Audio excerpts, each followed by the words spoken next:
Man, if we could just bring Nick back for this. It would make it so easy. But I've heard some murmurs that maybe he wants to come back to CS again. Who?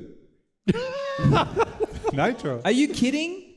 I'm not doing this again. Like, it's very low. Why not? Why not? As you can see, we're in short supply. Why does he keep doing it? Doesn't just stick with one because thing? He can. Because he can. Because we allow him. How many comebacks do you get? Apparently 3. You know, I mean, you've seen the Marvel franchise. I mean, look what they're doing over there. He is literally Captain America, so. You know. God damn.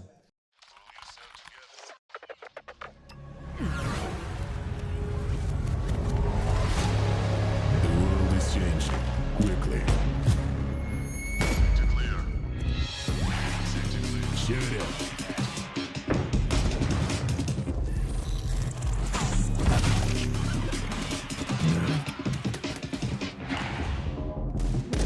The world is changing, but one thing remains the same. Victories with 1xBet. Are you tired of your boring old skins? Head to Trade It and trade them for exciting new ones within seconds. With 24/7 support, massive inventory, free giveaways, and low fees. Trade It is the highest rated trading platform in the market. What are you waiting for? Start trading today for a $5 bonus, only on Trade It. Since the dawn of CSGO, we have been there. Observers of all that competition can reveal. Elation, fear, triumph and heartache reach out from every frame. From the small studios and conference rooms to the epic arenas, the feeling is still the same. We live and breathe this game. This was CSGO Through the Lens. Buy now at hltv.org/shop.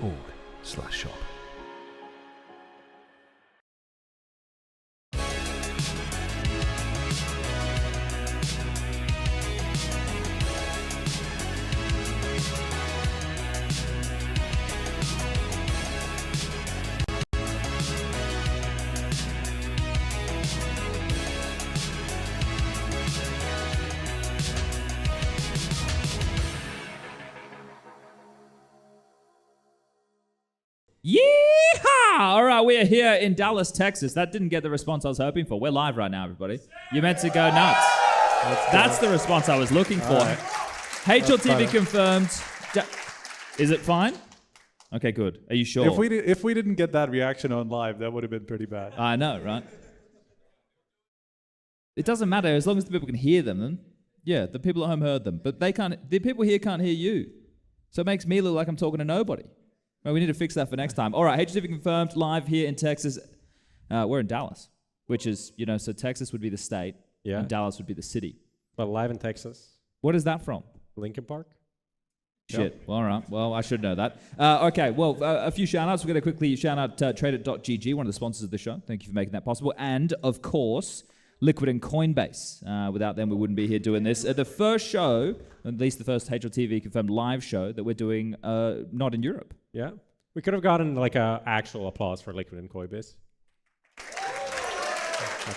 Is it as good when it's forced like that? No, but they stopped because you kept talking. So. I think we can cut it together and make like a very good clip that we send over. And we'll fix it in post. Yeah.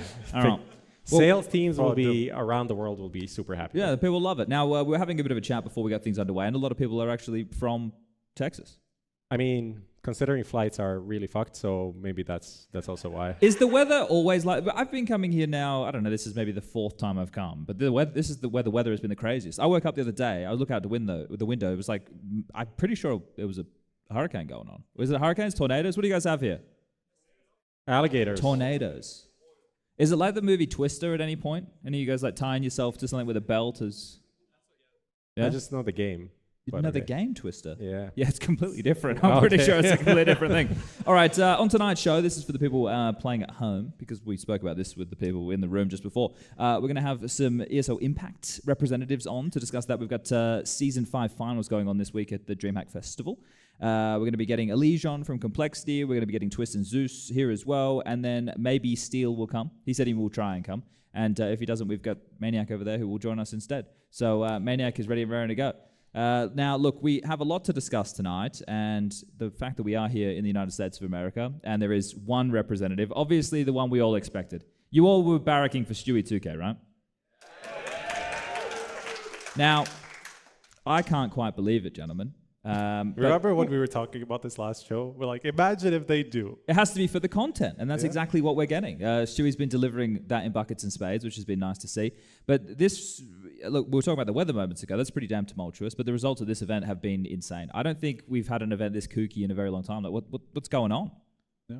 I think the thing is that we expected it to not be kooky. Like, we had kooky results and kooky events, but it would be obvious that it's going to happen. But this one kind of snuck under the radar, I feel like. Is it better? I feel like I think there's something in the water, because Dallas used to be like right after the major where Apparently nobody it's- gave a shit about it. Like everybody was kind of like, we're not practicing or Yes. whatever like that. But the vibe stayed, even though the major took place 3 months ago or 2.5 months ago or something. So I feel like there's just something about Dallas. That is true. Apparently, I Googled water is safe to drink, but there's microplastics. So I'm blaming it on the microplastics. You've been consuming a lot of content then recently. We all have a lot of plastic in our diet, apparently. The chopping board thing, did you see that? The chopping boards, the ones from IKEA, the worst. Yeah, okay. Well, look. I have 2 at home. Fuck. Yeah, you're done. You don't have to get the wooden chopping Apparently, boards. it's in your balls now. Apparently, 99% of balls. Are have we going there? microplastics. Are we actually just... I'm selling just into- saying, this is just facts, apparently. Yeah, It's great. over. All right, so we'll keep it to Counter-Strike. That's...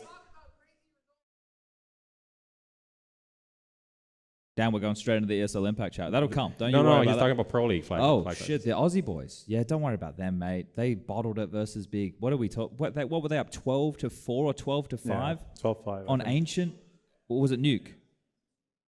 That was Nuke, See, there we yeah. go. Someone's got a better memory than me. But I can't believe they... Well, I can. But I don't want to talk about Australian teams. Every time I talk about Australian teams, Inz's mum gets mad at me. Yeah, she does. She's not happy. She doesn't think I contribute enough to Australian Counter-Strike, which I don't. That's Yeah. why I live over here in Europe. We're in America right now. Yeah. I used to... Yeah. USA. Hey, Trace, I tried to ask if anybody was from Alabama before. You weren't in the room. Okay, good stuff, Trace.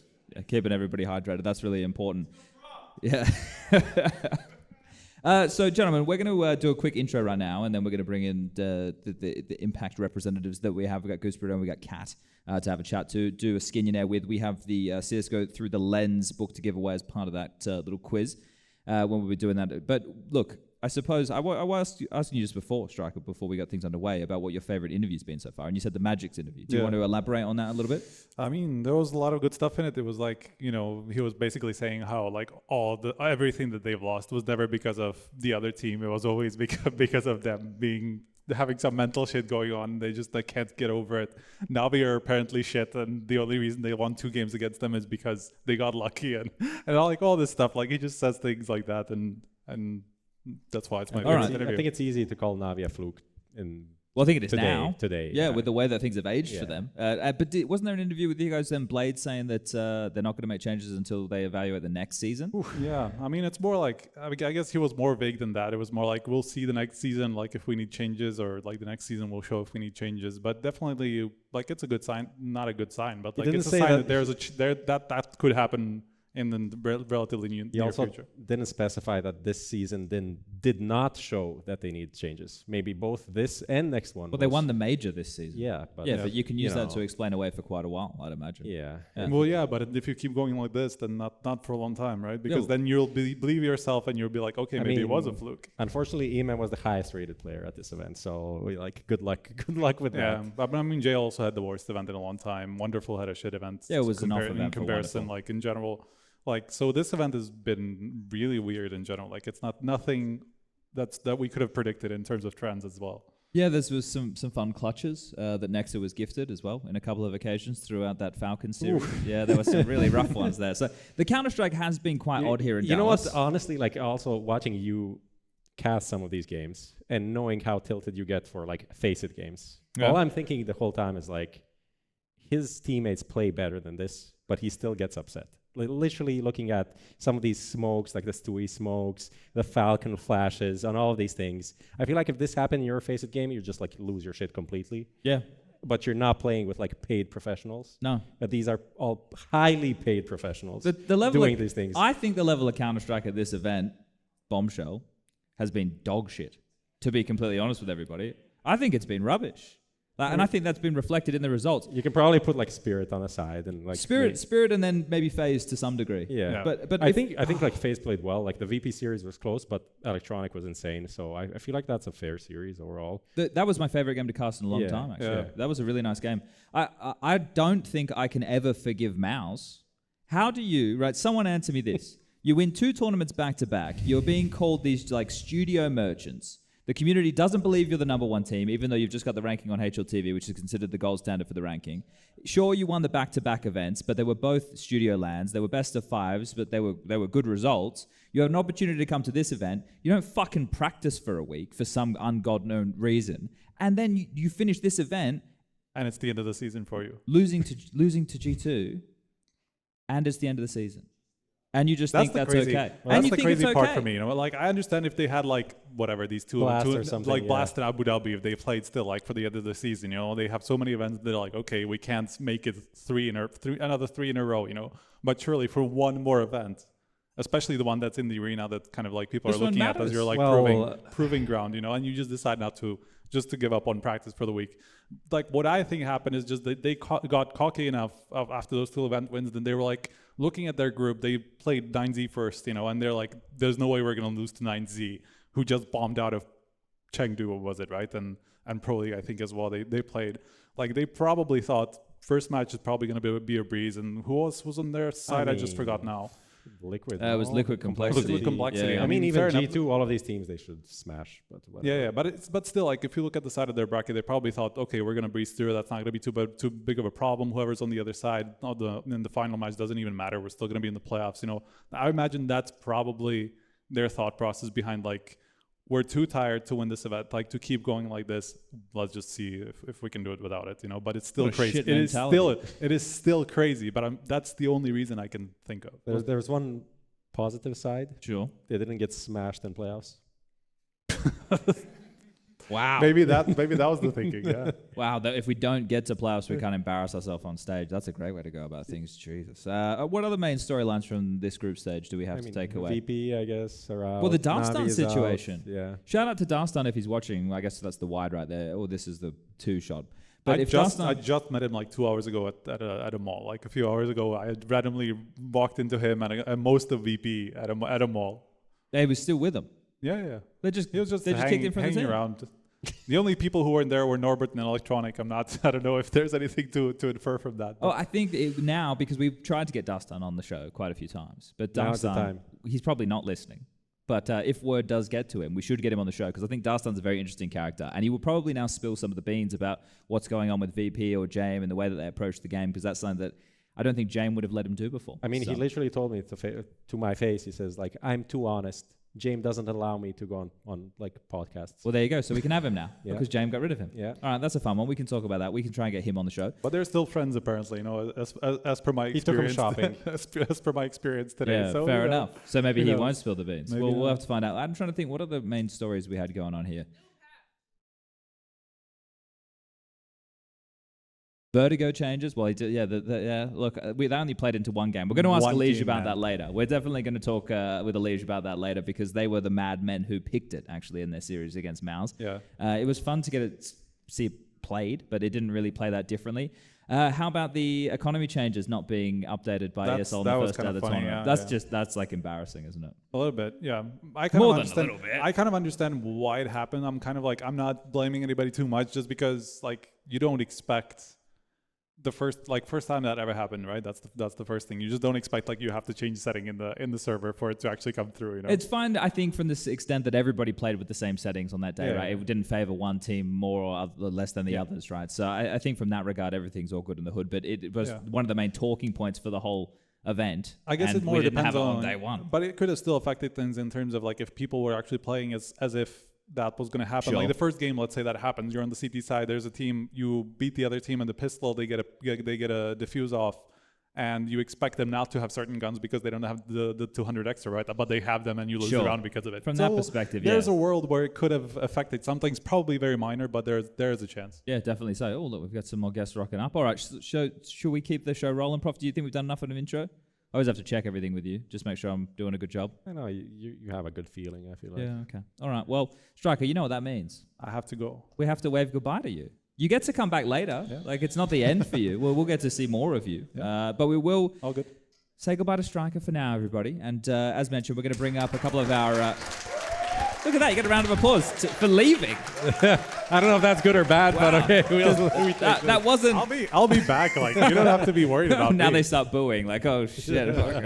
All right. So our first set of guests that we're going to be bringing up, we're going to have Kat joining us from Imperial, and we're going to have GooseBreeder from FlyQuest Red. So I guess, where do we find them? Do I need to go get them? Do we have a handler? There's GooseBreeder. There's Kat. Look at that. All right. I could have, I've got the mic. I could move around. I could try and have a little bit of a look. You could do that. But I'm sitting here right now. Who's going to sit where, Prof? Have you decided? I think they can decide on their own. Oh, okay. Well, I think... Rock, paper, scissors or something. Okay. Hello. Hi. Yeah, whack those on. Sorry. No, that's all right. We blame Lucas for these things. He needed a cough button of some variety. Hi. Yo. How you doing? Hello. I'm good. How are you? Thank you for joining us. Thanks for having me. All right. Well, for the people who don't know, on this weekend, there's going to be the ES of Impact Season 5 finals. You two are in the same group. Yeah. Shit. Like, is there going to be any drama because of that? Or like, you're not playing each other in the opening game, but you could play each other in the winners match or the losers match. Look, there's a bit of news in the Impact world. Are you still the top dogs over there at Imperial? I've been hearing about NAVI javelins. Still a bit of the hype. Yeah, but it was just some online tournament. Hey, there we go. That's what we're looking for. Okay, so they are onliners. That's what you're trying to say. We will see this weekend. Well, you guys recently signed to Imperial. You were the Enigma Galaxy, and then you went Orgless, and then Zaz came in. Yeah. And now you're over in Imperial. Have you learnt Portuguese yet? It was too short time. Yeah. Well, that's the thing. Are you guys going to go over and do much stuff in Brazil? Yeah, we're planning after Dallas. Okay. Yep. Nice. Just for a good time, or are you going to go over there and play Counter-Strike too? No, we're going to play. We're going to do some media as well. We should have some show match and whatever they make us do, kind of. Yeah, okay. Well, it was surprising to see you without an org for so long, considering we're talking about the top dogs in women's Counter-Strike. It was hard because we kind of came like orgless after the New Year's, and it was very hard for orgs to find a budget for us. Like, we had some other orgs, like, but the budget, like, they couldn't find it. And then Imperial came through somehow. So we're just kind of lucky. What's from the Fallen jersey sales from when he was there? They've got a lot of money from that, huh? Yeah. No, look, it was Fallen's birthday today. Was it Fallen's birthday today? And he got an ace as well. Damn. Yeah. Look, we've got a Brazilian crossover right there. All right, well, we've also, you guys went from CLG Red to FlyQuest Red, but you got to keep the red. We did. Was that because of Miss Harvey? Yeah, it was a branding idea from her. Okay. Yeah. At least keep the lineage alive. Yep. And both of your teams have had some roster changes in recent times. You guys have had, is it Emmy and Vanessa joined for the last 3 months? Yep. So are things better? Yeah, I think they're a lot better. I mean, I have a lot of time with Emmy, and we have a lot of history together, a lot of landing experience together. And then we brought in Vanessa, which is kind of like a new blood. But I think she just fits the role really well. And I feel like the team prior to the change didn't have a very clear identity. And with the new roster changes, there's a lot of things that make sense with the pieces. Like the players just fit well and complement each other well. And, you know, it's not like there's just more identity within the roster, I think. So I think it's been gelling pretty well. Gelling, I don't know what the word is. Well, coming into this event, looking at the two groups, right? So there's 8 teams for those people playing at home who aren't too familiar. Which is the harder of the two groups? Is it your group? I mean, Pigeons has a pretty good, well, sorry, not Pigeons, Imperial, my bad. They have a pretty good history. For me, it doesn't really matter. We still gotta get dubs, so it doesn't make a difference to me what group we're in. So okay, all right. I mean, now with like Impact having just 2 lands in a year, does it make this event even more important for you guys? Like extra pressure for everyone to perform? No, not for me. I mean, it sucks not having as many lens, but we're just trying to find lens where we can. Like, we're trying to go to Fragadalfias and stuff, so we just want to get more lens under our belt, even if Impact withdrew one. So I think it's like sucks, but it's kind of out of our control. So I'm trying not to spend too much time thinking about it. And yeah, I think like you can always make more pressure for yourself. So my goal is less pressure. Yeah. So How's Bibian doing? she's doing good, as Australian as ever. I don't have many of them out there, right? Yeah, I know. Justin's not on the team I'm at the not moment. judging. It's fine. Got to go where I can. So FlyQuest got knocked out quite early, so we'll see what's... She's doing good. Yeah? Yeah. All right. Well, nice. Okay. What about Zaz's edition, right? You guys got rid of Vilga. That was quite controversial. Yeah, I heard. No one kind of expected it. Like, how do I say it? Like, kind of like the atmosphere in the team wasn't the best. Like Even at though the you were end of the winning and you were the best. That's crazy. Yes, but even if you're winning, the atmosphere in the team doesn't have to be good. Sure. And you can still be winning, but eventually we'll just fall, basically. So that was like why we made the change. Okay, so So you... trying to, like preemptively before things get worse, adjust. I mean, it was worse because like people kind of didn't have as much motivation to play. It was just getting worse and worse. You could feel it from each other. I don't know. Okay. Rescued Zaz from Valorant. I think so, yeah. She really doesn't like the game. No, it had to be done, right? Everybody goes, they see what it's like, and they always come back to Counter-Strike. It's one of the things we get. Now, who's in-game leading in the team? Sorry. Okay. Yeah. So... and you also changed IGLs. Yeah, I stepped off of the stress like we talked about. Yeah. I just do more of a captain role, so I still like captain the team, help with structure and stuff, but give the reins to caidaN and just co-leading. Okay. All right. Now, we have a bit of a quiz that we like to do on this show, but we want you two to battle off against each other. Okay. And we have this CSGO through the lens book to give out. What did we receive from Imperial, Prof? I mean, you can take a look and you can tell me what do you think this is? That could be anything. Is it like toiletries? You know, is there like some nice soap or something in there, some shampoo? It's not a pair of socks. Is it a Fallen jersey? It kind of looks like ready-to-eat meal almost. Oh, on the Like, airplane, right? Yeah, okay, No. I can see that. But it's actually a jersey. Oh. I mean, even this looks like a little sandwich. Yeah. Oh, I love the packaging. But it's actually a jersey. They've really put some care into that. Are we giving this away? I'm not going to. Or is this for you to take home? Well, maybe. Yeah, maybe we for- rig it. Okay, so I suppose we have more things to give away with our quiz now. Yes. So I mean, we everybody can wins. do this after, I guess, but the book we can do first.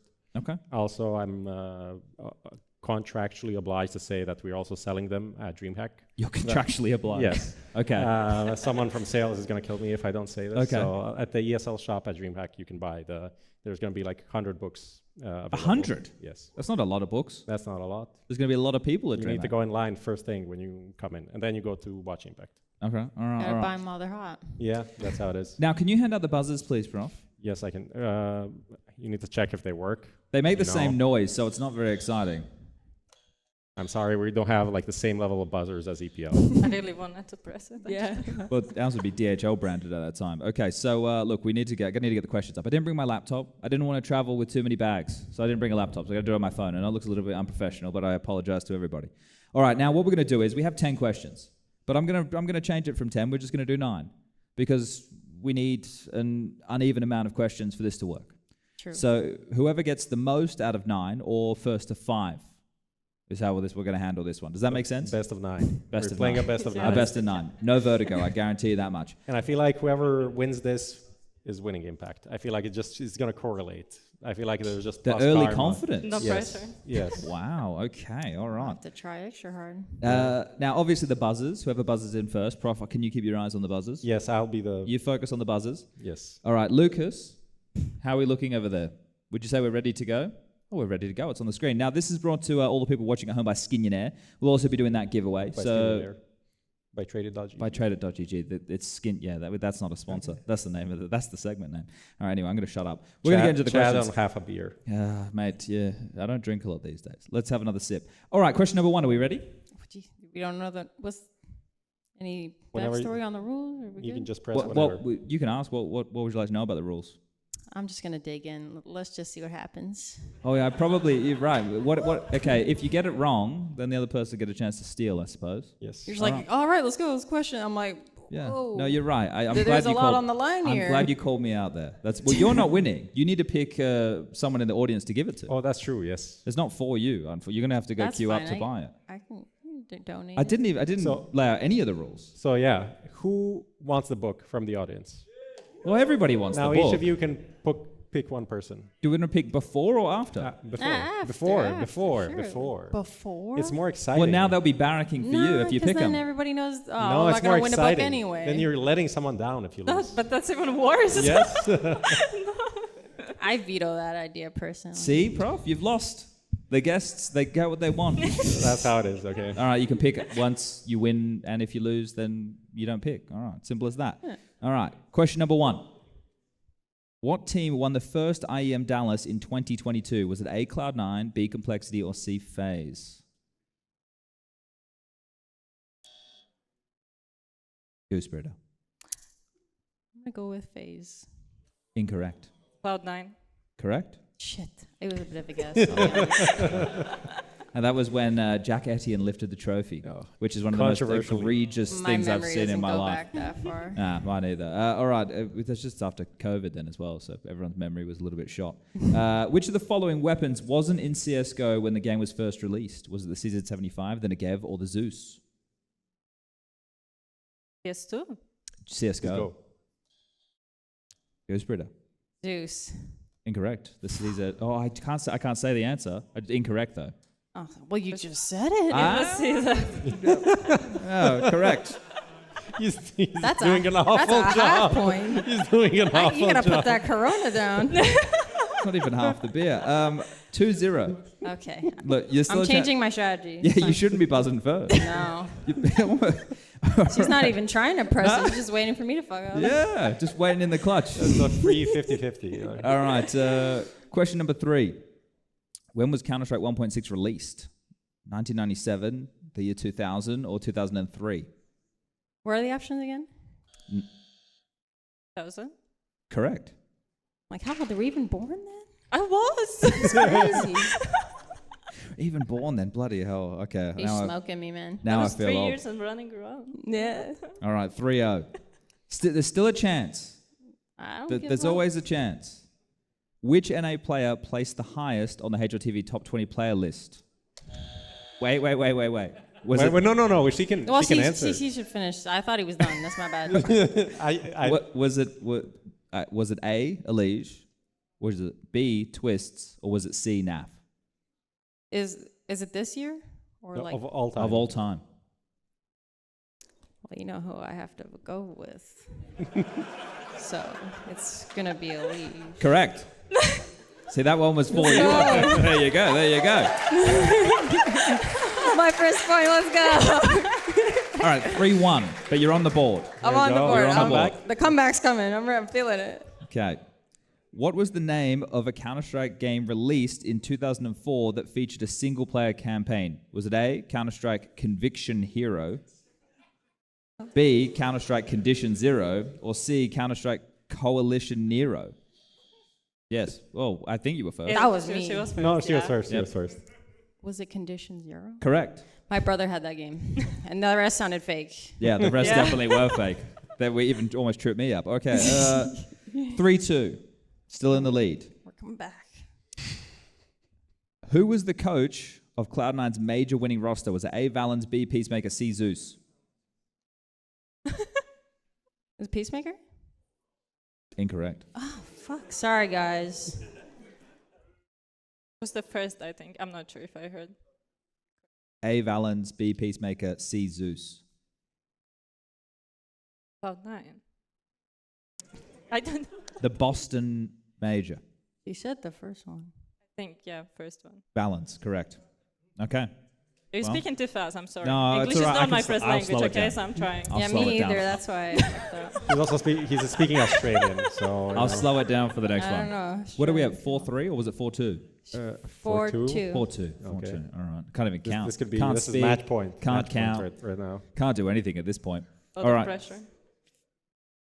Which of the following maps wasn't in Counter-Strike 1.6? Was it A, Mirage, B, Overpass, or C, Vertigo? I think she got it. Prof, were you looking at the buzzers? That was your job. I didn't see your go off at all. I don't think I pressed it very well. Okay, I'm not then gonna lie. She can go first. Vertigo? Incorrect. Incorrect. Is it Overpass? Correct. All right. 4-3. This is close. We're going down to I'm the missing wire. some like USA chants right now, honestly. I'm not even from USA. Yeah, so thank God we didn't get them. Doesn't But matter. I've been living here for a while. Neither is Simple. So I you kind of still represent. Neither is Cloud9, that one Dallas. Doesn't stop anyone. That's All right. true. Next question. When was the most recent major in NA held? Was it A, 2015, B, 2016, or C, 2018? You did it. 2018? How do I handle this? That wasn't one of the options. Wait, what? Didn't you just? What did she say? You said 2018. Yes, 2018. No, I can't hear. I thought you said 2019. No, that's just 18. No, then you're right. And you've won. I'm too slow. And there it is. This is where the GG's, celebration. cats. I'm happy I didn't get smoked at least. Now, there was 2 more questions. Should we do them for fun? For fun. Let's Sure. do We it for like fun around here. What is the most expensive weapon in CS2? Is it A, the AWP, B, the SCAR, or C, the M249? It's gotta be the op, surely. No, it's the The I last thought you one. meant It's the skins. last one. I'm yeah. trolling. Sorry, I thought you meant like most expensive skins. You just keep on winning. No, well, that you probably in that case it would have probably been the That's AWP. where my brain went because of the Yeah, and we're skin doing a thing. Skinionaire, yeah, Yeah, yeah. that's. And the last question: who of the following was the longest-standing member on the legendary NIP roster? Was it A, Forrest, B, Freiberg, or C, Getright? Forest, I think. Yeah, that's correct. All right, well, you had fun. No, Now it's I okay. want you all to put up your hand again if you want the book. And now it's even harder because you have to pick from an entire room of people who you want to give the book to. You gotta let all this whole That crowd. guy behind with the white shirt. Yeah, you. White Yeah. shirt guy. That guy really. No, wanted- behind him. Yeah, Oh, that guy. Behind the guy with the white shirt. It's like sit back down. Just wrong. Who is guy. behind? Behind? No, I meant that guy that is coming. Okay, Oh, okay, okay. okay. Okay. Here you go, mate. All for you. No worries. All right. Well, yeah. Thank Cat. What? Who's the online winner?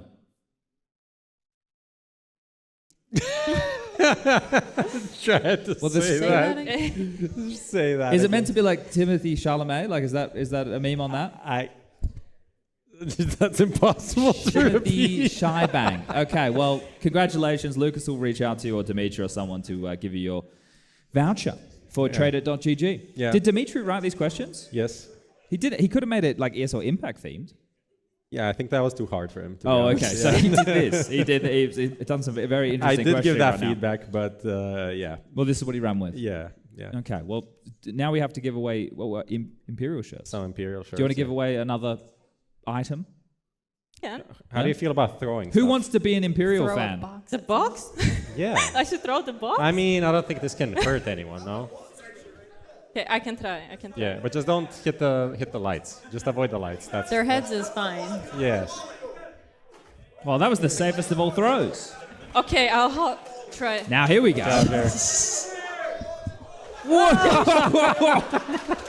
There we go. I respect that. All right. All right. All right. That was an attempted murder No, for sure. I enjoyed that. I really enjoyed Hey, you that. said it's not gonna do anything, so. I mean, nothing happened. It's a Everything- cardboard everything- box. Yeah.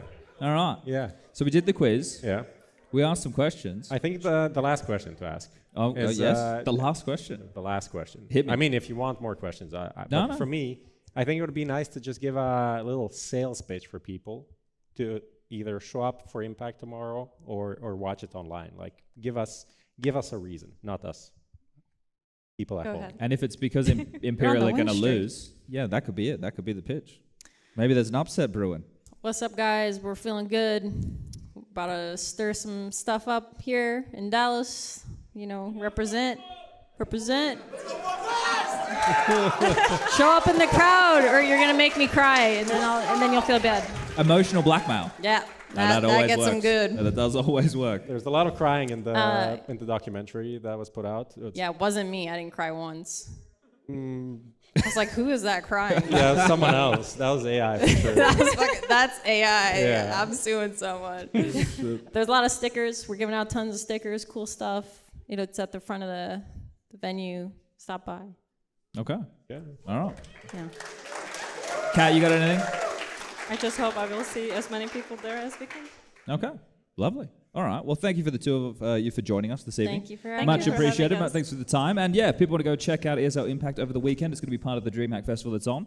And yeah, good luck to both of Thank you. you so much. Bye. Thank you. Thank you. All right, all right. Thank you. Thank you, thank you.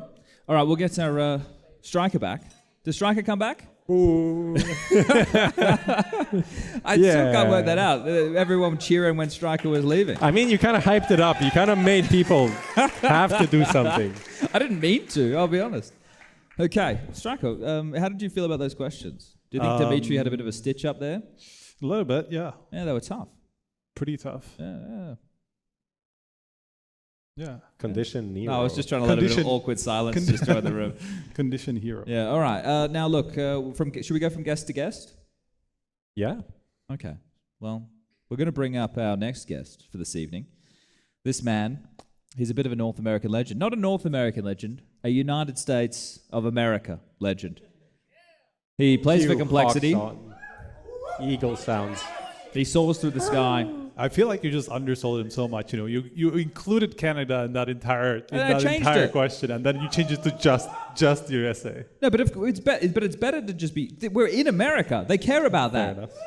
They really care about that here, Striker. Let him know. I was just gonna say, you know, you basically said he's better than all of Canada as well, and that you just took it No, away. that's man. not what I meant at all. All right, that's not what. But anyway, shut up, Striker. Let's bring up EliGE. Woo.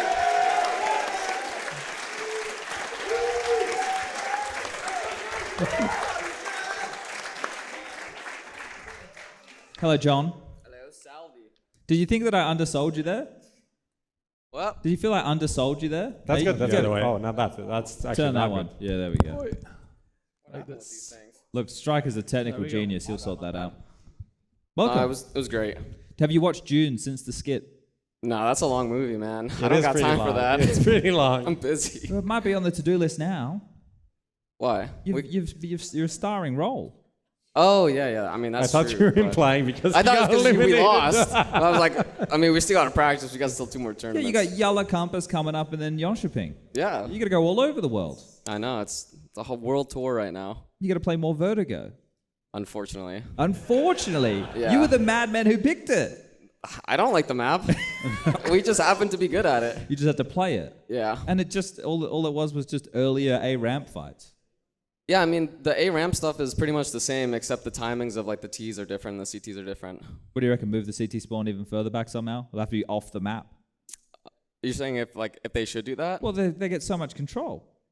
Well, now it's just a lot harder because the T's don't have to worry about anyone peeking a ramp or a crane in the beginning, and they only the first contact's always going to be from like the lane side. So Okay. now it's a little bit easier for the T's. You think it's easier for the T's now? I think so, yeah. 'Cause Okay. there's you can deny them peeking lane a lot easier than before denying them at the ramp side. But Okay. you're there. The opera can be there earlier, right now on the online side Yeah. or on the right side. So how do you even smoke that off? Like, do you think they have to be more careful? You just nade him twice and he dies. Okay, fair enough. That's what you guys were That's doing, fine. right? Yeah, fair enough. And they were doing it back to us too. Using a lot more HEs towards that part of that. But all right, let's maybe we start at the beginning as opposed to jumping straight into Vertigo. What is the beginning? Well, their Dallas campaign. Okay. Or lack thereof. It was I a short suppose. one. It was. It Yeah. was. And you said it was disappointing, which obviously, you know, getting to play in front of the home crowd type situation, not great. But you guys played Liquid in the opening game and you played Dust 2. Yeah. And that went quite miserably, right? It was like a 13-6 kind of scoreline. And you'd seen Yeah. that Liquid had played a bit of Dust 2. So what were you thinking? You could counter-strat them? They didn't look strong? What were the thoughts? Well, the veto was kind of hard for us because it's going to come down to like their 2 best maps pretty much. Their best maps are Ancient and Inferno, and we're obviously not going to play Inferno. It's a crap map as well. And Facts. with Dust 2, I mean, we knew that it was going to be Dust 2 because it was our choice. Like, we could choose if it was Dust 2 or Ancient. So, Sure. I mean, I was thinking that Ancient would be better just because we have like a lot more solutions on it. But, I mean, Dust 2, yeah, we have info on them because they just played it twice. Sure.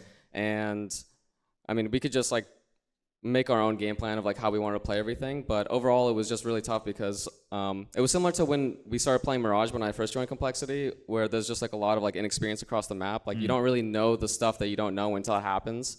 Like you can talk about protocols, but you don't know which protocols need to be talked about until you mess them up. Sure. So that was pretty much like what happened as like a TLDR for Dust 2 for us. And then because 9Z beat Mouse, you had to play them in the lower bracket immediately.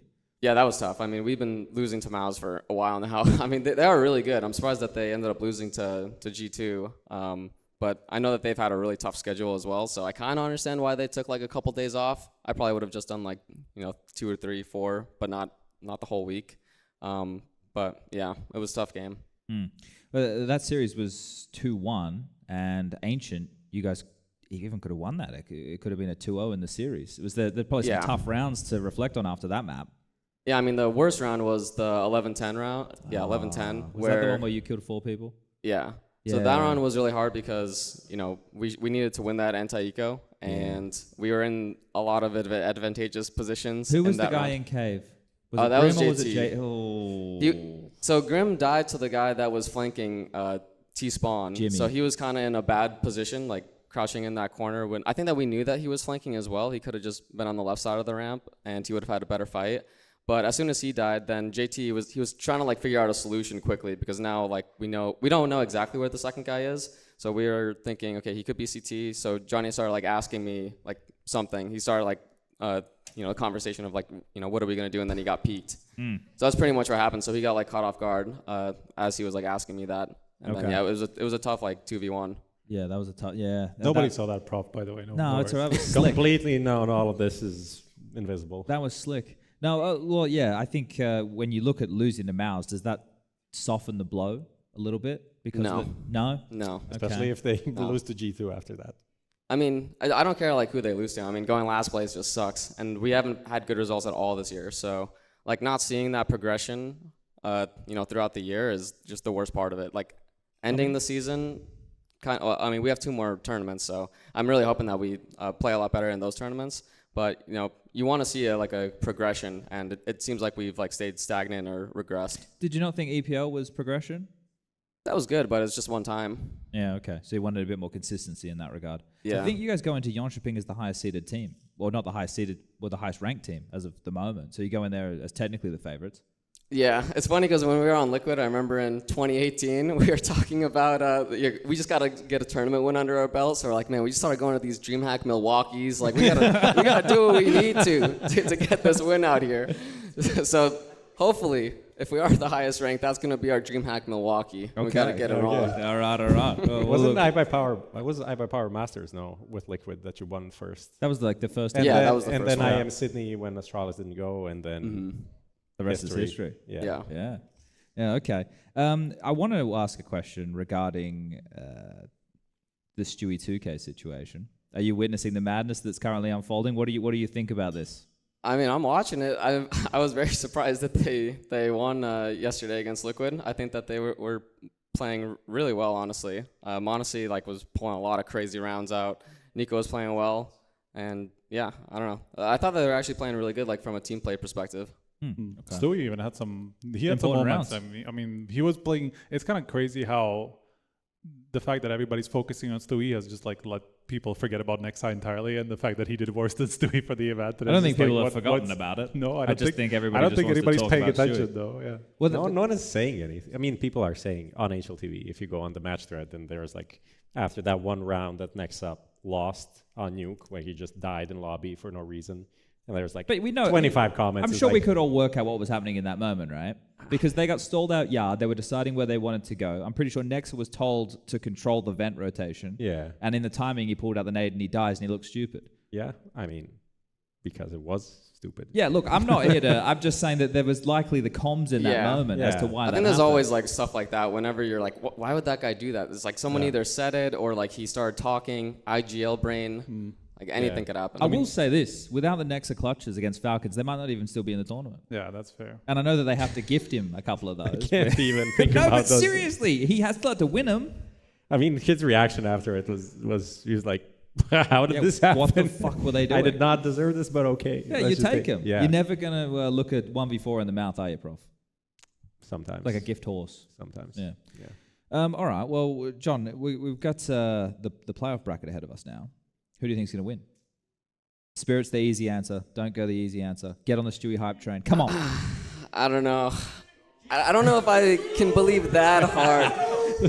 If you don't believe John, who will? I don't know. They would have had to show it a little bit more. I don't know. I called it before. Everyone was saying that 9Z is going to lose to Mouse in the beginning, and I was like, nah, I don't know, guys. Like 9Z, they can pull something out. That's not the first time I've heard that either. Do you Yeah. know? I was in the gym, and Edward, mental coach for Honestly, Liquid. like this is like the LeBron memes. We're in the twilight Literally, zone. what you said now is the LeBron memes. Like I was talking to, I don't know, Jesus is like, this Judas guy. He's gonna do something. We're in the twilight zone though, because Edward said that Zeus said that he thought 9Z was going to be Mouse. Everyone sees it. Everyone saw it. I didn't see it. I still don't see it. We didn't do any of their games on the main stream. They were all on the secondary stream the entire event. Yeah. So that's crazy. You've also Non-partner got teams. Yeah. Then you have VP losing to Big. Yeah, that is crazy to me. Right? I they got thought kinda VP would destroyed, have did better by now. Like I thought they would have been cooking a little bit more. And then Big lose to Heroic is like, okay, so Heroic beat chain Navi. logic absolutely destroyed. Yeah. Major champions losing to Heroic with without Dexter. Like, what's going on? Is it America? Has America done this? Nah, it's so easy coming here because the jet lag going to Europe is way harder than coming here. There's no jet lag excuses coming to NA, but the other way is definitely true. We still have that. Yeah, Trust. No one will ever take that away from you. No, Don't you worry. cannot. But take no, it honestly, away. I don't feel any jet lag. I don't feel any jet lag I at all. came in and I feel completely fine. Yeah. I Same. think it's like a up- combo of like all the changes happening at once. All the changes. You mean the roster changes? No, not roster changes. I think mean that Vertigo and Dust 2 coming in. Yeah, Vertigo coming in, Dust 2 coming in. Like there's just limited time, and then when you have to, disperse your time, you have to decide, okay, do I have to keep on working on like my Ancient? My Ancient's been struggling. Okay, but Dust 2 just came in the pool. We can't ban Dust 2. So now we have to put time in there. And then the 4th and 5th best maps of your map pool start becoming, they start falling behind and they pick it. I think crazy stuff can happen. And Vertigo even being this new version was really, really bad, honestly. But I mean, as we see, no one on the tournament's picking it. I was just gonna say like that kind of ended up being like a handshake. Where everybody was like, "Fuck it, nobody's picking that map." Like it's Pretty much. Nobody. I don't think it mattered to anybody, and also like from that perspective, everybody was also in the same boat. Apart from the people who didn't play, who don't have Vertigo in their pool, which is honestly there was like 2 or 3 teams at the event or something like that. Very few people don't actually play Vertigo at all. So it's kind of. From that perspective, like everybody was kind of putting that same kind of excuse, I don't want to call it, but like if you don't end up playing it, who cares, in the end? Yeah. I don't know if we'll see it in the playoffs either. There's no best of 5 final. It's only best of 3 final for Dallas. So I mean, it could be from like somebody like G2 again. No, Phaser's gonna ban it first, probably, right? Why would Phaser have no reason to keep it in the map ban it pool? first. But I mean, like whoever plays G2 Spirits. G2 has been banning it. Nico is Or floating it. Well, yeah, that's fair enough. He doesn't like the canceling it map. out. But like if you're in that position, you might actually go there. Yeah. Yeah, okay. Well, I think most people would agree with Spirit or FaZe, right? To especially with it being on opposite sides of the bracket. Yeah. I mean, I think we'll probably see Vertigo. Really? Maybe. I think that maybe... like one of the underdogs was going to pick it, surely, or something. I think that some crazy stuff can happen. I could even see G2 being like, oh, let's just see what happens. Well, prac it for a day and then just give it a crack. Yeah. I guess, right? Honestly, just like it would be wild. YOLO peaking. Right? Would have to. He'd have to go off. Well, that's essentially the win condition for them all the time. All right. Well, we've got to ask another question, John. And this one here, you don't have to give us an answer for. Maybe you could nod or blink or do something. Maybe some smoke signals. What's going on with the hallzerk situation? I mean, until the announcement's there, it is what it is. It is what it is, gentlemen. I heard the same thing from caidaN yesterday. I have a feeling we have a theme going on. I feel like everyone's so negative about it, but there's no like connotations that it is negative. No, but it's also like one of these things of the only way it's not cruel is if he has an extension. Because otherwise, if the announcement came out like that, but they were getting rid of him, then it seems kind of cruel. But it's also like I'm sure he knows what the situation is like. So it's more like everybody else is just in the dark. But then why say anything? Yeah. But hallzerk brought it up on himself, I have to say, because he was the one who started talking about it in some random interview. That's true. So that, it's just he's playing for his life. So I'm curious about what's happening with that situation. Or he just put all the pressure on himself. Yeah, okay. I mean, I don't want to troll any announcements, but I don't think it's like all doom and gloom. And I mean, he was just saying it how it is because his contract extension was coming up. Okay. Extension. He said extension, guys. Contract renegotiation is coming up. All right, so we're no clearer, but we think he's staying. I'm leaning towards that, yes. Okay. Sources. Sources. Per say. sources. Per sources. Yeah. All right, here's another fun one for you, and maybe for the people in the room. You had to build a US-only roster with For you the in World it. Cup. So no Canada. No Canada. Just the US of A. I mean, I would have to go with obviously me, Grim, Floppy, and then Jake. Okay. And Jake isn't Stewie? Stewie, yeah. Okay. The thing is, we need an IGL. Who's gonna IGL? And we don't have an opper. Bring back Nitro, man. Stewie Bring can back Nitro opening for game the lead. 4th time. Nitro op. I mean, honestly, Nick would. I mean, if he came back and opt IGLs, no one else is IGLing, guys. We need an op and an IGL. Those are in short supply, as we can see. What about Cooper? Cooper. Cooper can't really do either of those right now for us. Not for this team. So we've only got 4 players. No, that was 5. Who was the 5th? Swisher, right? It was Nitro. That can't be a real 5th, John. That's not a real answer. He's a Valorant player. Okay, who's IGLing then? Stewie 2K. I've heard. Okay, wait. Okay, we can cook here. Stewie opping. Yes. Let's go with Stewie opping. Okay. But wait, we still need an IGL. But why can't he? There's no American IGLs. Guys, Stewie's already tried IGLing. We're not doing that again. I think he can op. I don't think he wants to IGL either. All right. So you need someone. You got no one. Tarek. Someone said Tarek. Somebody, yeah. He's a streamer. Man, if we could just bring Nick back for this, this make it so easy. But I heard some murmurs that maybe he wants to come back to CS again. Who? Nitro. Are you kidding? I've I'm heard- not doing this shit I've heard, again. like it's a very low. Why you know. not? Why not? As you can see, we're in short supply. Why does he keep doing it? Doesn't just stick with one Because thing? he can. Because he can. Because we allow him. How many comebacks do you get? Apparently 3. You know, I mean, you've seen the Marvel franchise. I mean, look what they're doing over there. He is literally Captain America. So you know. God damn. Imagine if he comes back You know, again. he plays CS. He realizes it's too much for him. You know, there's too much traveling. He goes to Valorant. You don't play anything no for half a year, traveling. man. Yeah. So he's like, fuck it. Like, what am I supposed to do here? Maybe he enjoys it like Ethan. You just get paid. Isn't that half the fun? Isn't that why I mean, they're he's a doing it? champion over there. Yeah, well, someone's got to be. Jeez. I don't know. I don't. No comment on that shade. Yeah. All right, so we get Nitro back. I think that completes it. Yeah, Okay. Is he going to AWP or is Stewie going to AWP? that's a good question. Well, they can both AWP. They can both op. We can all op. Okay. Take All right. turns. Yeah. We've done it before. Actually, you picked up the AWP. Yeah. How did that feel? I mainly like it on Anubis. Yeah. Everywhere else, I'm kind of whatever on it. Because Anubis is just so easy. Okay. Yeah. I mean, you have just one place to look most of the time. So I mean, the op is just the best spot in all those positions. Like, where would you want an op on Anubis? Like, you could say it for every spot. Yeah, it's like A main's pretty nice. I mean, Plat's pretty nice. Default's pretty nice. Yeah, I mean, mid's pretty nice. Yeah. So I mean, yeah, you want to stack off An as much as you map. can. Fair enough. All right. Cool. I got the sense, by the way, just while we're on this, like that you're not a big fan of this current map pool at the moment. You know. No, I think anyone that is a fan is trolling. Okay. Why is that? There's the tactics. I understand the tactical Inferno, side. you know. I mean, yeah, Inferno was actually bad. That's why there was. I mean, everyone kind of just agreed the same way that no one's playing Vertigo. They're just like, let's just kind of not play Inferno. Yeah. I mean, the only thing they've changed was they made it happier. I mean, there's no roof on the bottom. There's no roof in the middle. That's They got rid of depressing, some of the yeah. buildings, some construction work. It's a little bit better, Okay. but it's kind of. We had this conversation with Prof. You know, like we have this conspiracy theory that they only changed the Molotov because of Inferno Banana. I because think if that's not- a good idea. I think that it was probably because of that. Because otherwise, why would they buff the incendiary but then nerf it at the same time? Yeah. I feel like it had to be because of Banana.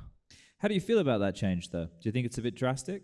Which part? The incendiary part? Yeah, especially the spread part.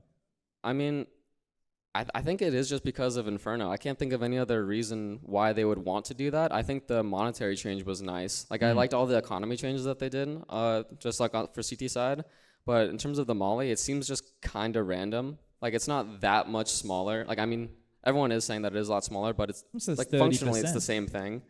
And the only time where you can really see a difference is, very niche spots and like banana on Inferno. But the time though, like it's gone from 7 seconds to 5.5. Yeah. So in exchanges, one of the things that I was having a conversation about the other day is banana, for example.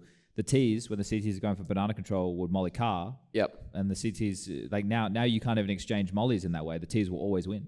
Yeah, we actually have like a concept name for that called like clocking it. So when we like clock the molly, like we would have to be like specific, like when we say that if we were able to clock it or not. But now pretty much the Ts always win on time. So I think it might be a little bit harder on any of those positions where you're trading Molotovs. Like Anubis middle, for example? Yeah, like Anubis middle is like a big one. Pretty much anywhere where you can think of where you had to like clock the molly. Now it's going to be a lot more T-sided. Yeah, it feels like we have a T-sided map pool in that regard anyway, right? We have Dust 2 back. Obviously, Anubis is T-sided. Vertigo was already trending T-sided. I mean, that's also the other part of the economy update, right? Because they just removed 200 from the bot line bonus, so that's also another. Well, so maybe that's the way that you will have stronger starts to back, games. yeah, possibly. Or should have stronger starts. I mean, it's not just starts, right? Like it's throughout the entire game, where you just don't get 200 per. But you per don't feel points. it as much throughout the rest of the game as you do. For sure, yeah. I mean, they specifically said that it was because of the second round, or at least that was probably the biggest reason for it, because T's obviously had these massive buys for second round even after losing pistol because of a bomb plant. So that's where the threshold makes the biggest difference. But overall, like over a game, it's a reasonable amount of money, that suddenly isn't there for the T's. It could be like half a buy less for them over a half, but on a big scale, it actually makes a difference. What do you think about that change? Just the economy overall? Yeah, well, I guess because before we would just get a lot of like Galil contact second rounds out of T's. One of the things that I'm thinking is maybe now we get more Tech 9 set pieces back in the mix. The thing is, you could still do the Galil light armor, and it's not really that big of a deal. I mean, it can be, because obviously if you like headshot someone instantly, but if you're playing as a team and it's playing like really long range fights and you know that they're going to be buying M4s and everything like that, I mean, functionally it's the same kind of thing. So it is a nice change. Like the CTs, if they can get like those really easy like SMG kills, and maybe FAMAS is just going to like melt people since they're not going to have head armor. But I think that we'll see pretty much the same thing in my opinion. I think that it's going to be slightly worse for the Ts, but strategy wise, I think that you'll probably see the same types of stuff. Okay.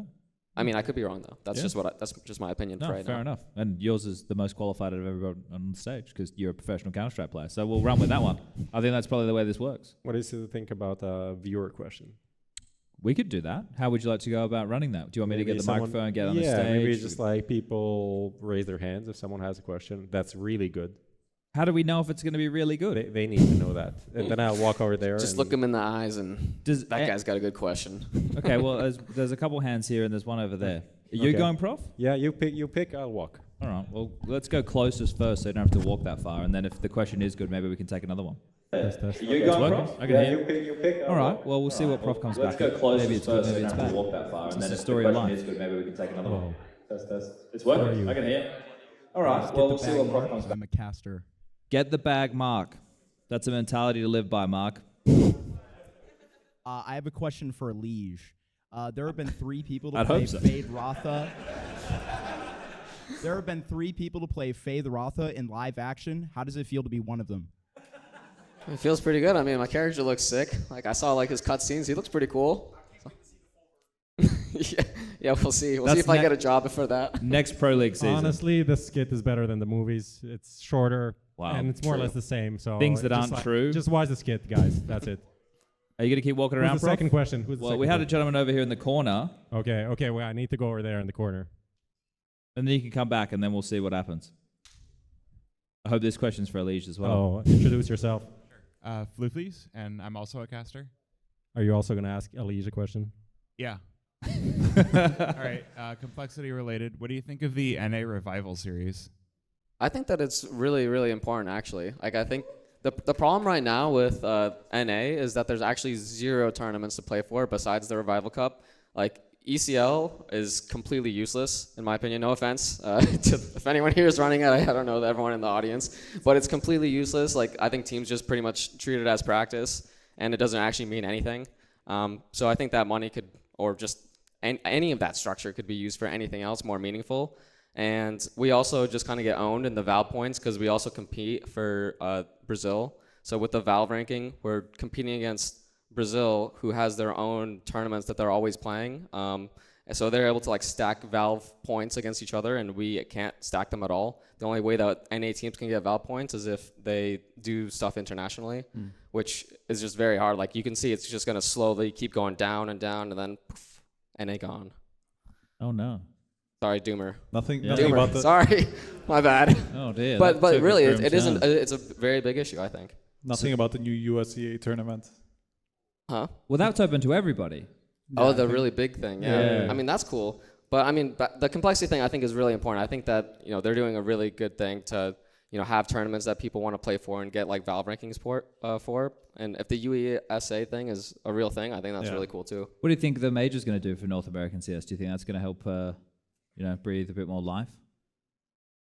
I don't think that it really changes the problems that the scene's facing. Do you think it will inspire more people to play though, or anything along those lines?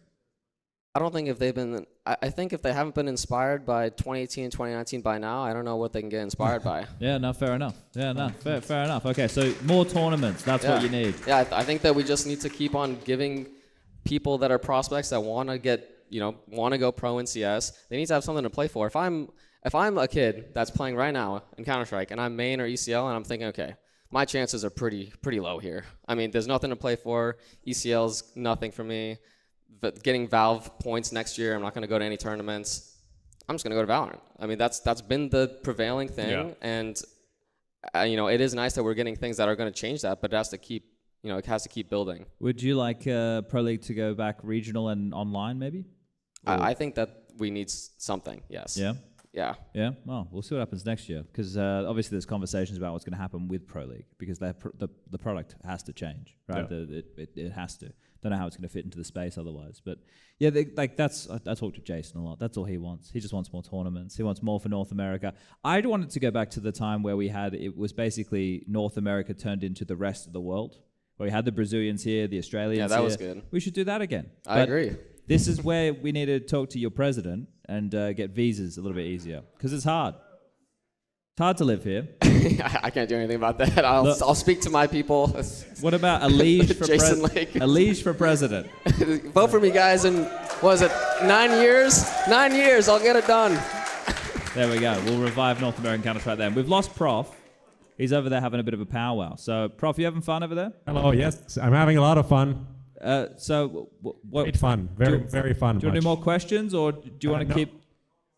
I think you're too far, by the way. Yeah, his mic's not working. I think you're too far. Yeah. It's not working.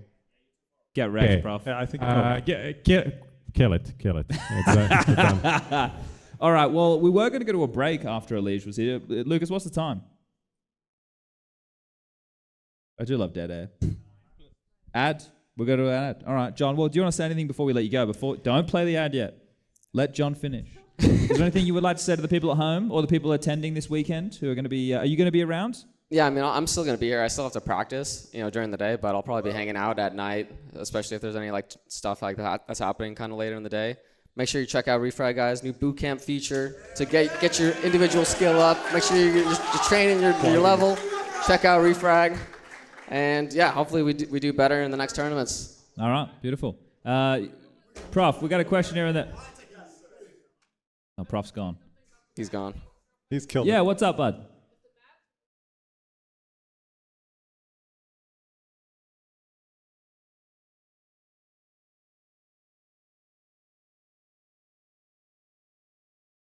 Any map's going to be a bit more CT-sided, I suppose, is the question, if we're going to boil it down. Do you think there'll be any maps that will have a CT bias or a heavy CT bias? Because of the changes? Yeah. Or just in general. I don't think anything would, right? Because if the economy's... the early stages of games are leaning towards helping out the CTs. So that's potentially where they can get from winning the pistol and then being able to convert, not being punished so much from letting the bomb go down. So if anything, maybe a nuke, for example. But other than that, I don't know. I'd have to really think about it. It's not something I put too much thought into, to be completely honest. John? Yeah, I'm not sure. Yeah, I don't know. That's a tough question. I'm not sure. We'll have to think about it. Yeah. You've stumped us. All right, let's go to a break and we'll come back and we'll keep the show rolling. Thank you very much. What do you mean? I'm debated everyone. The break. How much time is the break? Yeah. Is it 10 minutes? Yeah, like 5 minutes, 5 to 10 minutes. All right, 5 to 10 minutes. Go get a drink, go to the bathroom. We'll come back and we'll keep things going. Thank you for your time, John. That was good. Thank you. All right.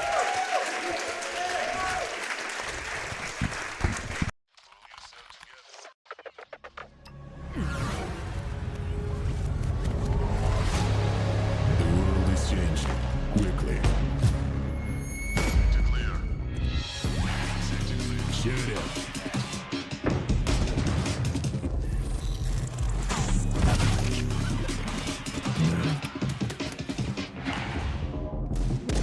The world is changing, but one thing remains the same. Victories with 1xBet. Are you tired of your boring old skins? Head to Trade It and trade them for exciting new ones within seconds. With 24/7 support, massive inventory, free giveaways, and low fees. Trade It is the highest rated trading platform in the market. What are you waiting for? Start trading today for a $5 bonus, only on Trade It. Since the dawn of CSGO, we have been there. Observers of all that competition can reveal. Elation, fear, triumph and heartache reach out from every frame. From the small studios and conference rooms to the epic arenas, the feeling is still the same. We live and breathe this game. This was CSGO Through the Lens. Buy now at hltv.org/shop. All right, we're back. Hope everybody at home enjoyed the break. I don't know what they would have done at home, but everybody here seemed to get up, get a drink, go to the bathroom, done all that good stuff, have a few chats, and now we'll get everyone back in their seats and, well, I guess get our next guests up here. Well, everyone ready? Everyone want to get things underway? We happy? I see some nods. See some mild claps. We can maybe give it a moment. Just you want to give it a moment? People, yeah, just so people go back. All right, Striker wants to give it a moment. We'll give it a moment. So it's just you and me talking. Yeah, I mean, why not? Just What's your favorite part of the What's my favorite part? So far. My favorite part is the Stewie situation, Striker. Really? Is that your favorite or your least favorite? No, it's my favorite. Here for the chaos? No, because if you don't embrace it, yeah, you're just a curmudgeon. And I'm a curmudgeon 95% of the time. So I'm trying to be a little bit... What is a curmudgeon? Is that an Australian term? I think a curmudgeon is a grumpy old man. Okay. I don't know if that's the official terminology, but I think that's probably the closest thing to it. Okay. So I'm trying to be the opposite of what I would traditionally be. Don't know how that's going. Now you want G2 to win the tournament. I want G2 to win the whole thing. I want Stewie standing up on the table, the crowd chanting USA, G-Stu, they're called. I want all of it. Because the only reason this makes sense, as we discussed on the last episode, is for the content. Yeah. And if they don't win, it's ruined. I think it's already there, no? No. Not ruined, but the other way. No, think about it. We'll get everybody hyped about this storyline. G2 in the arena tomorrow, the second quarter final, taking on FaZe Clan. Stewie and Nico unite to take down caidaN. It's not working. No one's getting excited about that? It's not working. Well, you'd see. And then Vertigo's in the map pool, and it's 3 maps. Imagine like this storyline for Nico. You know, he's like, I gotta beat FaZe, man. Let's play Vertigo. And there it is. And then they win on Vertigo, and then they go through. That's an ESL skit after this, by the way. Tell me that if they beat FaZe, you don't think G2 could beat 9Z? Oh yeah, of course. And there it is. I think whoever wins that series is probably gonna beat 9Z, right? And then so of at least course, that's what we're thinking. as we all know, it'll be a grand final against Heroic. G2 versus Heroic, the grand final of the ages. Yeah, fair enough. See? You can see it happening. I don't see Heroic beating both Vitality and Spirit. I see G2 beating FaZe sooner than I see that. You can see Heroic beating Vitality, though. This Vitality, yeah. The one that played against 9Z, I could see. There you go. And then, in the semi-final, Donk gets sick. He's already not been playing that great. And Hallie has to stand in. Aha, you mean that sick? He's that sick. Man, you've figured this all out. I've thought about all of it. All right, we got enough people back in the room now? Yeah, I think so. All right, so let's bring up our next set of guests. Everyone excited? All right, we're going to bring up Twistzz and Zews from Team Liquid.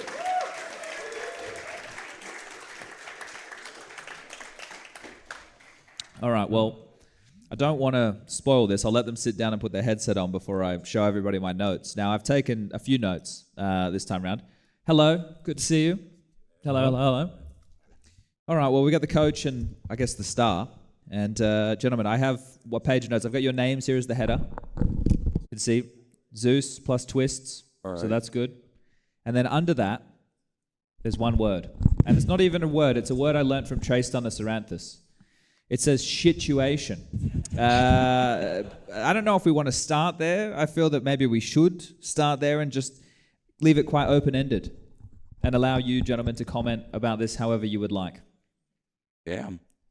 Hey guys, what's up? How's everyone doing? That's a banger to open it up, huh? Well, there's a lot of talk about it. Some positivity. It's not. There will always be positivity. Why did EliGE get all the easy ones? What's happening here? Well, I asked about hallzerk. No, but we don't have to dig deep or anything. Because this is the thing. The people at home, they know there's something's going on. The caidaN interview yesterday on the way out the door. Obviously, I would say disappointing result for you guys. Just however you want to approach that, and then we know where we can go from there. Because we don't have to go deep. We can just go face value. That's life. Yeah, let's go. I mean, there's a lot of leaks and rumors going around, things like that. We can't get much into it, like EliGE says, right? You got to follow through. What I can say about us is we think long-term for our team. We're always looking to make ourselves better, try to have a competitive team at a tier 1 level with a group of guys that we like. And we have a great group of guys. Sometimes the pieces fit, sometimes not. And we're trying to figure out every possibility for what we can do to make ourselves better. Okay. Well, it's the end of the season now for you guys, right? That's it? No more events for Liquid? Yeah. So now we get I imagine you got to come back to practice during the tournament break because... A little bit after. Our man has a big appointment in life here. Yeah, no, that's true. Yeah. Congratulations. Thank you. Yeah. Oh, yeah, that's getting married. Getting married in July. Yeah. Now, I suppose that's gonna is the honeymoon the first event? Like, how does it work? No, it's waiting right into practice. Shit. Well, all right. We're straight back to the grind in that regard. So you're gonna only have a couple weeks off, really. So I think it's like a month really, we got, right? I mean, after this, there's still a couple of weeks off. 3 to 4 weeks. A couple of weeks into the season. 3 to 4 weeks. There's a lot of observing what other teams are going to be doing at the. I mean, there's still blasts like London. So. True. Yeah, there was a couple. Obviously, we were saying Complexity going to be and then Jönköping as well. That's got a couple of teams in it.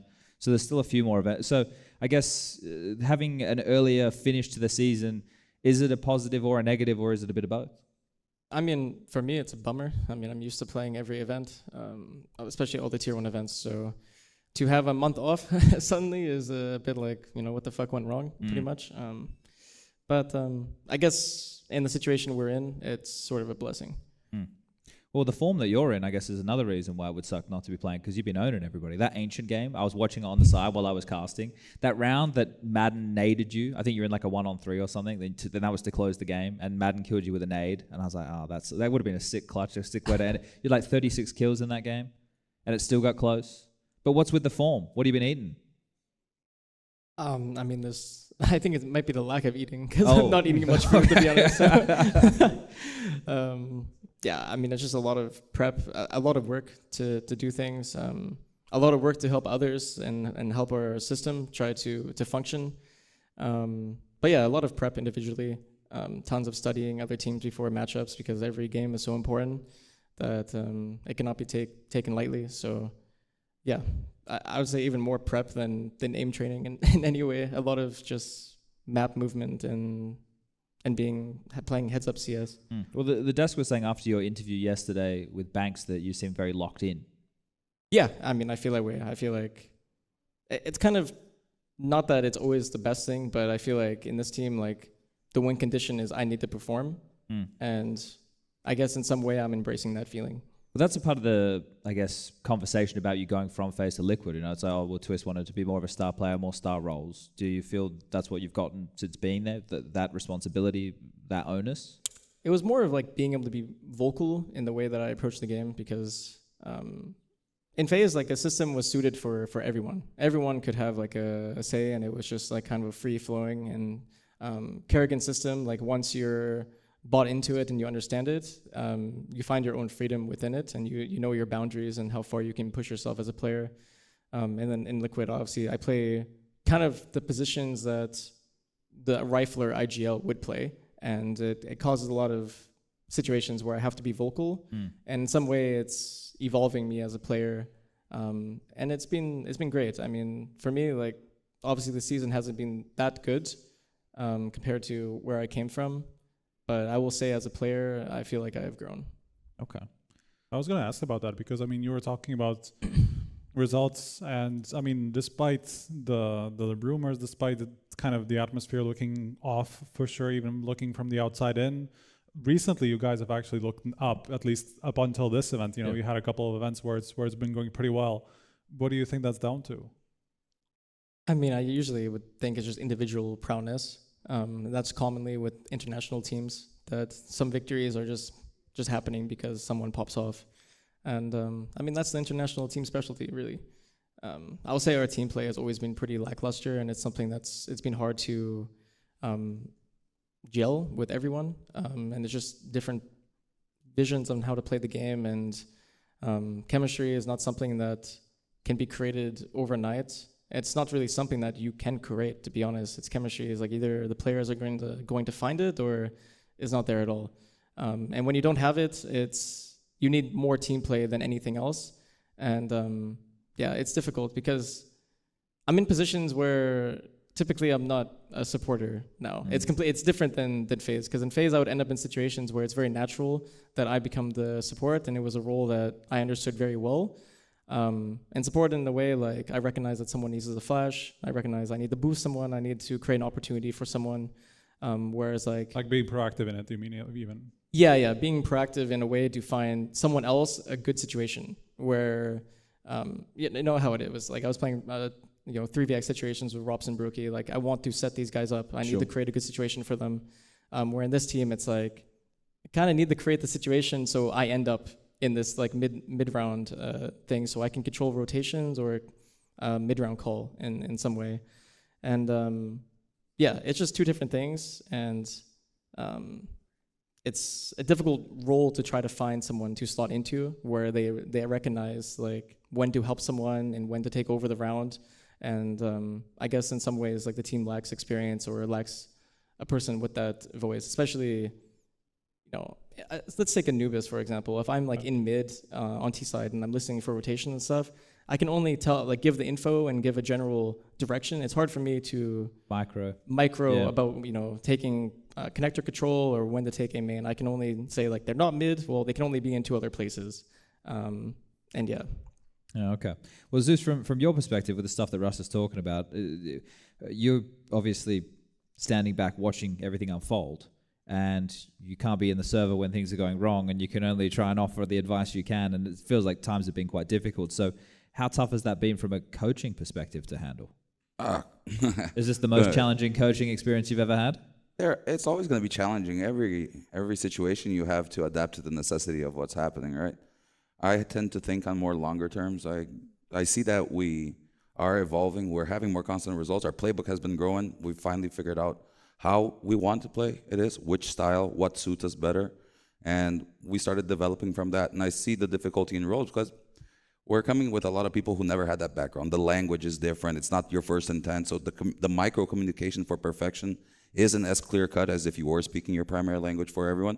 But it gets there and evolves. And a lot of this is repetition, right? In Counter-Strike, you have to go through the repetition of the series of, like EliGE says, you have to sometimes see the mistake to recognize what it is that you actually need to fix. And we've been messing up a lot, so we've had a lot to fix. So I think that kind of results in us having a better position and an understanding of what exactly are our strengths, what are our weaknesses. Even our map pool, we started at the beginning of the season thinking we'd be picking Mirage, and apparently Mirage was the one that teams were picking on us. Now the Stu is in the pool, we found ourselves. There's a lot of factors that go into it, but I do think that our team is moving in a straight line. And we know what it is how we want to get to the light at the end of the tunnel, because we see it. How badly do you think the start of the year set you guys back? Obviously, having to qualify through all the stages to try and get to the major. That, in my opinion, is probably one of the biggest setbacks that we had, right? Because all the rules are so finicky.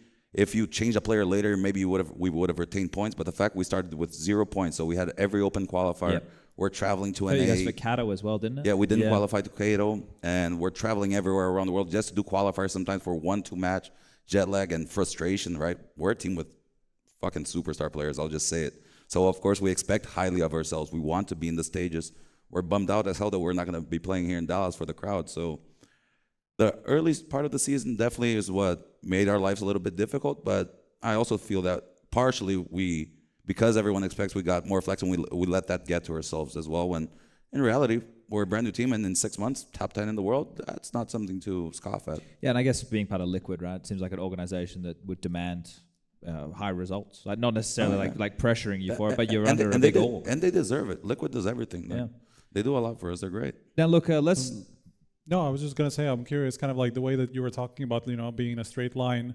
Obviously, with the comment that even caidaN made, like basically right after your elimination. I mean, him kind of insinuating that he's maybe not, his way of playing is maybe not being up to par. Like he's not playing the way that he wants to play, and he's not sure whether that's where that's going to go. I mean, how does that match up against each other? It seems like there is a clash in terms of what he wants to play, what the team wants to play.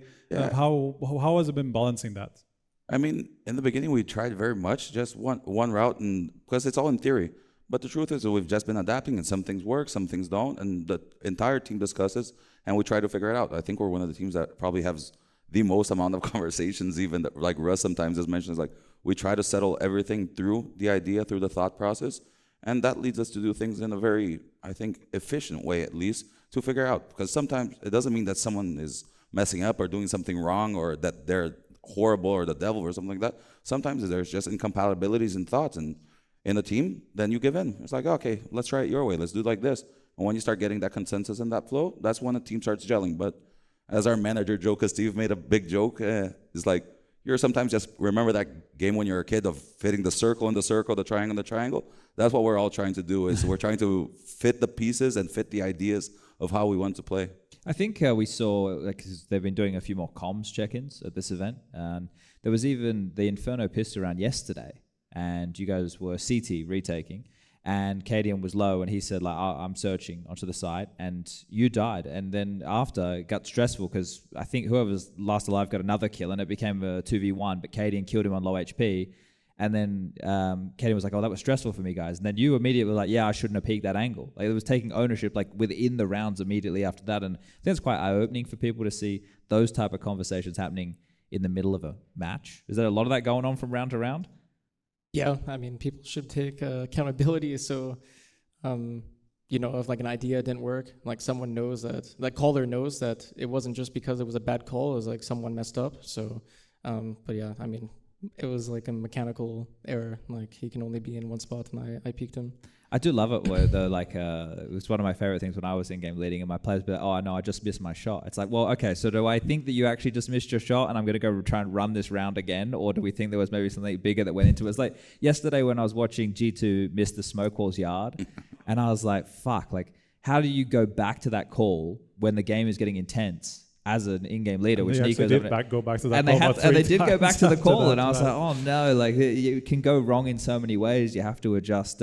Now, look, I wouldn't mind taking a step back and looking at tournament results, not just for you guys, but overall, because I was in the gym the other day, and I mentioned this before, and Edwards is in there, and this is before the opening matches came through, and he was like, oh yeah, important day for us, and I was like, well, if you lose, it's all right, you probably play 9Z, and he was like, well, no, Wilton reckons 9Z was going to beat Mouse.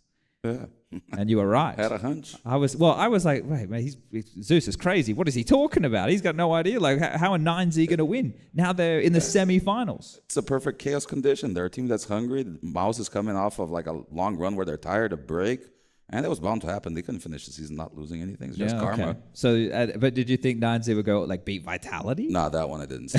That one's a little too freaking crazy. But do you think that this event has had some pretty funky results, right? Like across the board. We were talking before with John about some of them, like Big beating VP, Heroic beating NAVI. G2 beat everybody, man. Like what happened with that G2 game? Because it kind of like G2, the Mouse game, they just won because like the end of Ancient was just literally individualistic, and Mouse forgot how to trade. Like it was such a crazy end to the game. That one I understood. It's just like everybody has their moment. But you guys kind of felt like you guys got unplayed. We had everything, I think, here. How do you feel, Russ? We threw. Yeah. Inferno, the force bars on Inferno. Oh, the new yeah. I mean, we tried some different stuff there. It did not pan out cotton. Force bought ourselves into the ground, and the next thing you know, it's 8-8. You don't have an advantage anymore. They have momentum. And then that map's Their, done and and their dusted really individuals started fast. popping off really fast. Yeah, and then I was a bit worried already about having Nuke as third map, and obviously we had a pretty stellar CD side, but yeah, T side was not. Yeah, I think like when you, because Inferno was the one for me where it came unstuck. It was like, and I felt that the force buy came from a position of these guys are shit, let's just put them away. Because the first half you guys had on Inferno, you were owning them. Yukinda was just killing everybody with MP9, so it was just it was a full shutdown. And they got a couple of like they had the 2 rounds they got early was one hero AK for Monacy, and the next one was a saved AK for Nico. So the rounds they were getting, it didn't feel like you could even replicate those rounds. No, and both rounds they searched B and found an opening, and that was how the round like collapsed for us. But yeah, they won. I think it was 8-2, and then we didn't get another round after that. So 11 in a row. Yeah, then 8-3 for the Merrick's round and Spam and Car, I think. Oh, the 2v1 that you were in. Fucking Monacy. Oh, no, that was a different one. I was. You were Graveyard. Oh, fuck. And he jumps with the Tech 9. You were shooting him first. Oh, yeah. I felt like I took just enough time to let them both like fumble their movement inside, but yeah, I don't know. He just inside shot me. There was some wild rounds there. Yeah. Yeah, I don't know. I mean, that would have been 1 bullet difference. It was that close. Yeah. And honestly hits that. He had some big rounds on that map for sure. But do you think that, because you were talking about 9Z and why they potentially could have beaten Mouse, but there are some results in this event which, most of the results in this event actually, like there are only 2 teams which I think we would, well, Vitality, yeah, but they lost to 9Z, but then Spirit and FaZe are the 2 teams who we are trending as we think they should be, but you don't have the major champions NAVI. But what do you guys think about NAVI? Overrated? Fluke major? Strong words? I mean, their win percentage going into the major was 75% in the past 3 months, so their form was only getting better going into the final.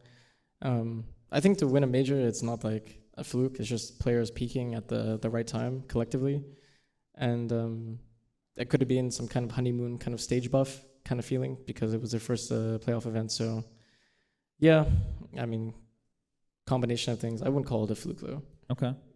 Well, how does this patch of events that we have right now even feel? Like obviously for your team important because you're trying to get back up, but do you think that's the general consensus, right? Or do you think it's on a team by team basis? Because the next major is not until the end of the year.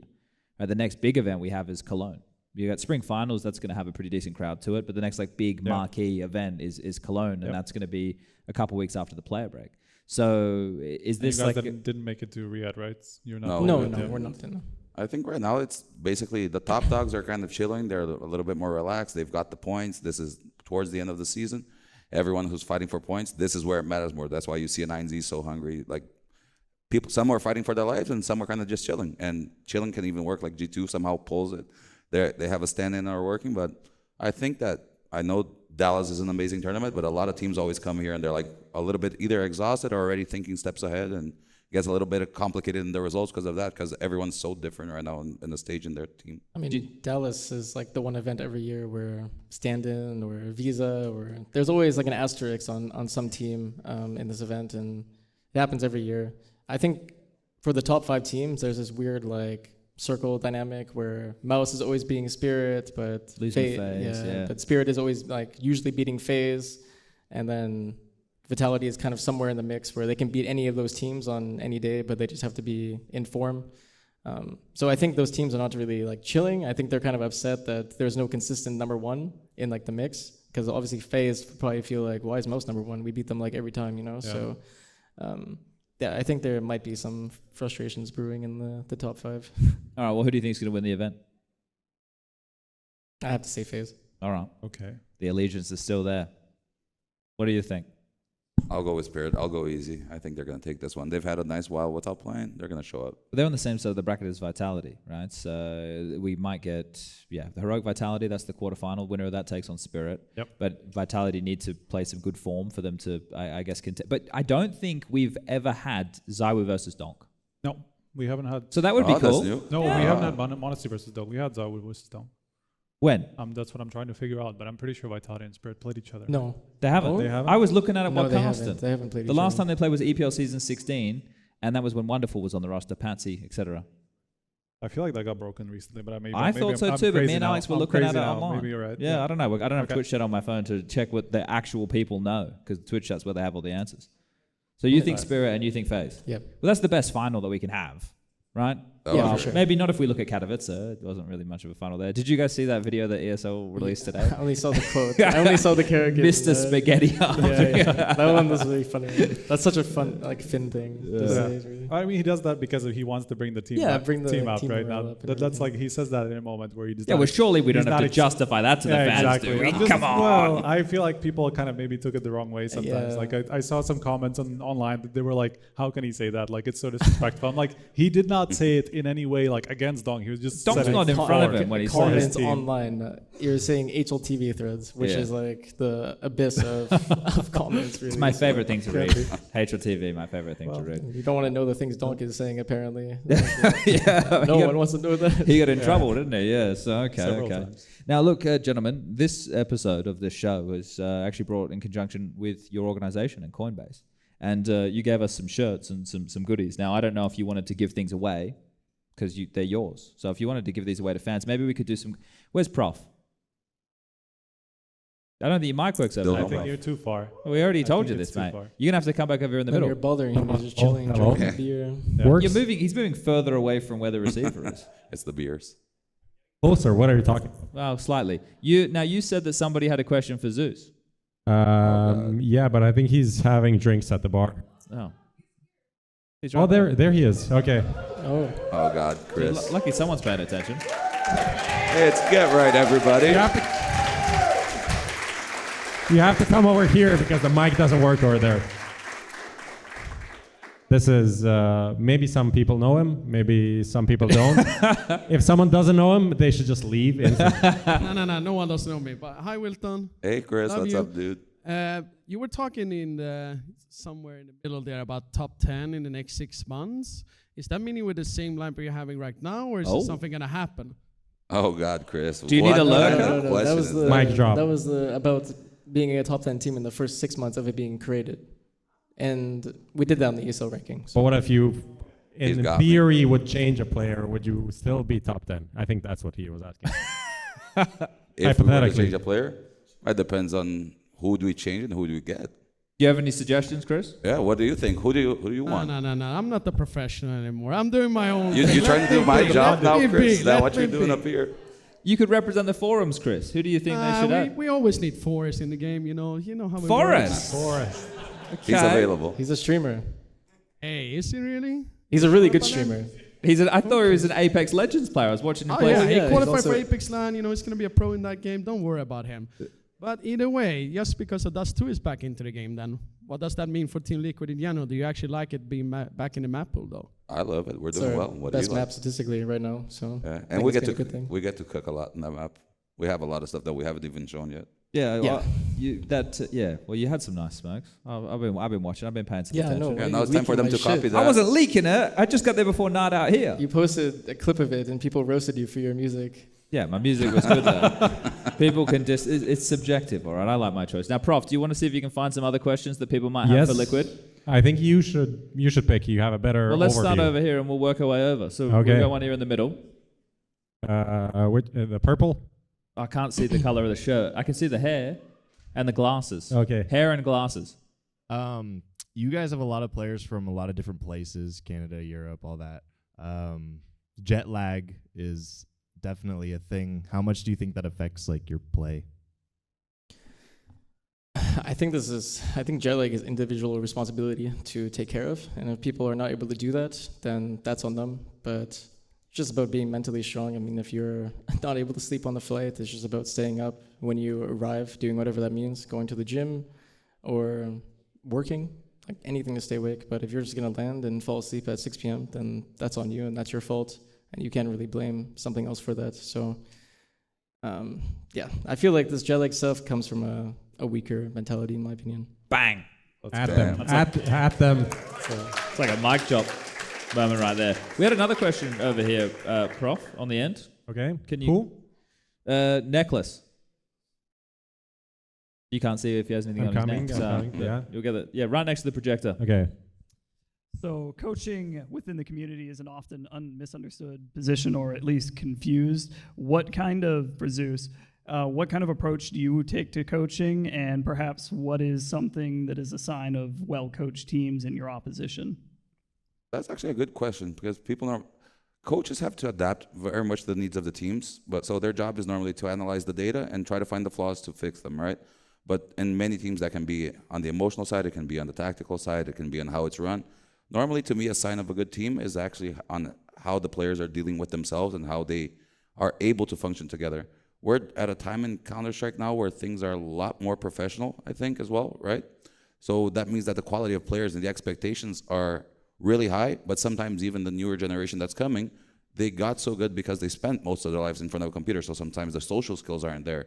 Sometimes their understanding or school of Counter-Strike is completely different, so when it would be easy for someone to see something as wrong, it's actually just a different perspective. And how do you align those ideas so that it can work, or you can come at least to a solution where the team has one solid understanding? So to me, the coach's job is to always be trying to tweak all those areas and make sure that things are running smoothly. If things are running smoothly, then the job is being done well. That's not what limits, but that's on the better end of the spectrum, let's call it, right? The other point is just gradual improvement, because if you're gradually improving, that means at some point you will get there. For us, it's always hard to judge coaches because Very you can difficult. only go by what people think.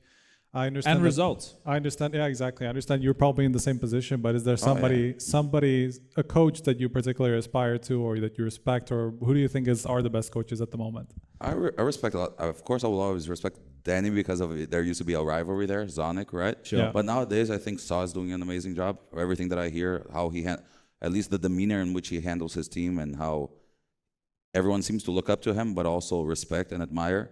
Right, I think that shows a very positive sign. dastan is on his way out, I think, today. Yes. Yeah. But I really like his job. I know that he's very strict, but in a good way. He's demanding of his players, and if you expect a lot of them, it's because you like them and you want to see them succeed. I'll put him there, and I think those are the main ones that I'm looking at the moment. Right, I'm sure there are many others doing a great job. TGE in Brazil, like for 9Z, he's their coach. He does a great job. But it's really hard to analyze, right? You get what you get from players, and you have to kind of trust someone else's opinion, and that's hard. Yeah. Yeah, okay. All right, Prof, let's look at the middle here. Anyone in the middle want to ask a question? We got a couple in the front row. Let's go with the front row, Prof. He's coming. Don't worry, we got two. There's only 3 hands up, so do all of them. Do them all. You get to pick. Phase shirt first, and then we'll go into beanie. I like the goose. Okay, we'll go with the beanie first. Got the flaw merch going, so... So I've been thinking about this since you guys were asking questions with EliGE, and I was curious, from my understanding, you guys are still practicing in EU, correct? As an NA organization, with the Louvre agreement ending in 2025, do you think that's going to affect like the different, do you think more tournaments are going to be coming to different regions, like NA, Australia, South America, rather than just being so connected in EU, since so many teams aren't going to be invited anymore? Oh, yeah. We're going to get a lot more tournaments, I think. I'd like to speculate. But it's not even a speculation at this point. It's like a lot of the organizers it's back to 2017, the Wild West. It's all tournament organizers trying to get their slot in since there's no priority. It just depends on where, though, right? So we know that the next major is meant to be in the States. But other than that, right, there are some rumors that other tournament organizers want to run things here, but it is very costly and very difficult to do it in the US. I think Australia... I mean, even with what we have already, like we have something like 30 events announced for the next year between ESL, Blast, PGL, and Starletter. Only 30. I'm just throwing a number out there. I think it was 25 before, or 20 something, 23 before Starletter came in, and they announced like a couple of events or something like that. And then there are these smaller, like Compass is probably going to head into the next year also looking to get a couple of events like we're going to see in a week or so, or it's a couple of weeks in Abu Dhabi. They're like, it's going to be at least 30 events that are going to be at least looking to get some tier 1 teams. All right. Well, how about we like, because hey, we don't know where they'll be, but it seems like they'll be in a lot of places. How many events in a year would you want to attend as an optimal amount if you got to pick? 1 a month? Wow. Do you guys know how many? I would say two a month. 2 a month? Yeah. But that would be like a week, right? Not like two week events. I mean, usually it's two events take up 2 weeks. Yeah. Right? Because you're there for a week each event. So, say, I mean. So with the break, depends on the system, that's really. Hard, the right? point system, whatever different. If there's no RMRs, if there's RMRs, then if everything's point based, then it's really up to what you're forced to play and what you're not, because you're gonna have to balance it between like, are these teams going to this event? If not, then the points are. If we're up in points, then we don't really need to attend, which gives practice time, and The only tricky thing is if TOs are very lenient on deadlines and how far you accept in advance, and if you back out, is there punishment or whatever. So yeah, I think in some way it's going to be the Wild West with all the TOs. And I do think ESL is going to get some prioritization just because they have extremely good hospitality for players. Okay. Do you like the idea of the strategy of picking tournaments? Do you think that's going to be a fun new little element that comes into the mix? Right, it's like now you're obviously like dedicated. You like it? I like that. I think that once you're in a comfortable position points-wise, it's probably the smartest move. Like go to Australia's roster, they did that very well in selecting. I think one tournament every 20 days gives you enough time to prep, be ready for the tournament, because what you don't want to do is, you're attending everything, but you're not bringing quality, as he mentioned, like when NAVI's peaking, is because they're coming into it very prepared. They have it. So rushing into too many tournaments, as much as it's fun to play, it's not as productive as you'd like, and you end up getting pissed off and sad because of it, right? So I think 1 in 20 would be fun. I feel like there should be punishment, though, for skipping too many events. Okay, just coasting? Okay. Yeah, because there should be like some faster decay in points maybe. Okay. Because like if you're just coasting, you play one event, like you play one really good event per month, and then you're just chilling and your points are not going away. You should get punished for that. You should not be able to idle and still, qualify for the major. I mean, to be fair, like Valve's ranking is actually quite power compared to let's say compared to ours or ESL's, which are like reasonably similar, like the period of time that it's being considered, or like the weighting. Valve's is like very significantly like based on last, let's say, couple of months compared to the other two. So it seems like that part of it, at least, they're looking to really invite the best teams as of right now, rather than like over a 6-month period, let's say. Yeah. I mean, I think Valve is learning and starting to take the right approach. It just depends on how regions are separated next year, or if everything is together more. I do think the NA/EU online approach of Pro League could be good, and then you have like a land final, just like it used to be back in the day. That's actually I miss those online matches.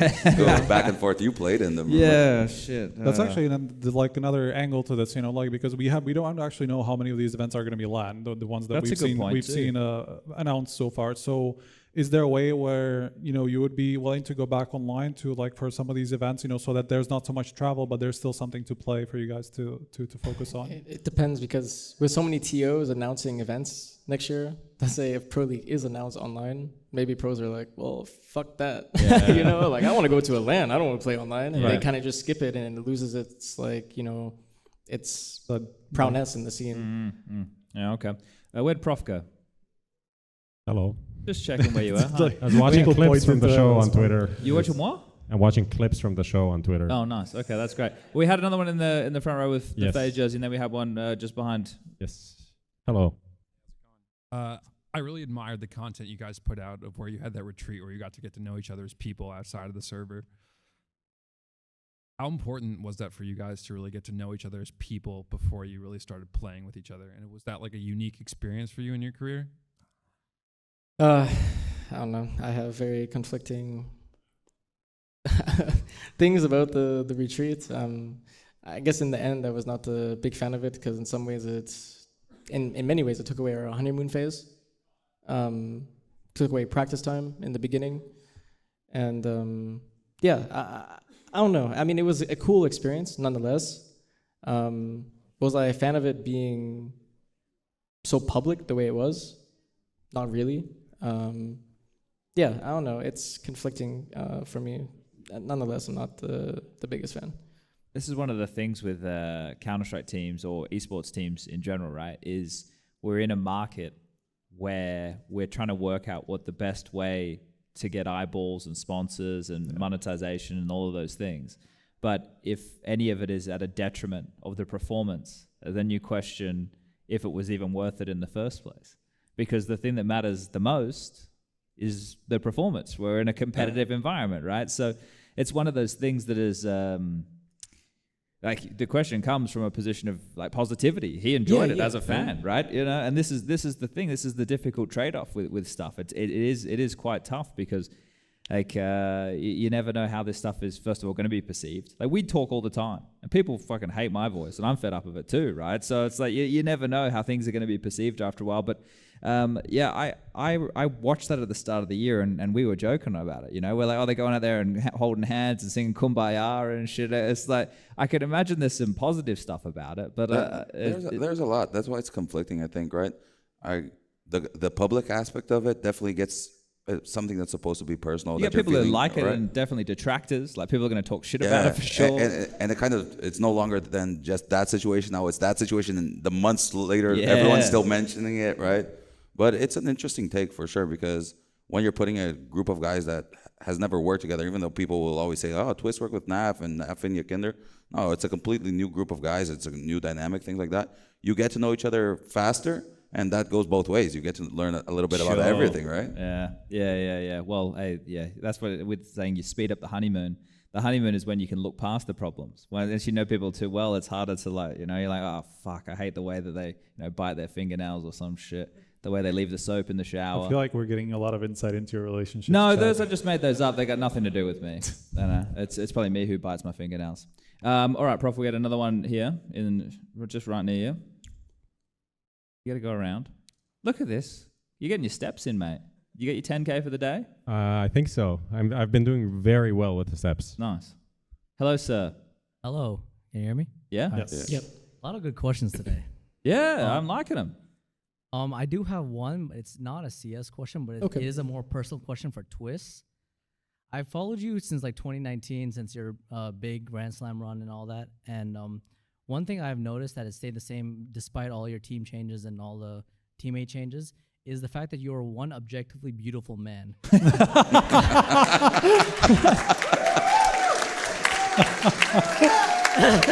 Thank you. What is your hair care routine? Oh, dear. And what products do you use? I feel we know the answer to this one, don't we? I've heard you give this answer. I feel like this times. is in the Twitch Not bot. reveal all the routine, but I would say the way you blow dry your hair matters a lot. So also genes, also genetics. Yeah, genetics. that's true. Chad can confirm. So get a blow dryer, is what you're saying. Yeah. Genetics. I mean, I was pretty unhealthy at one point.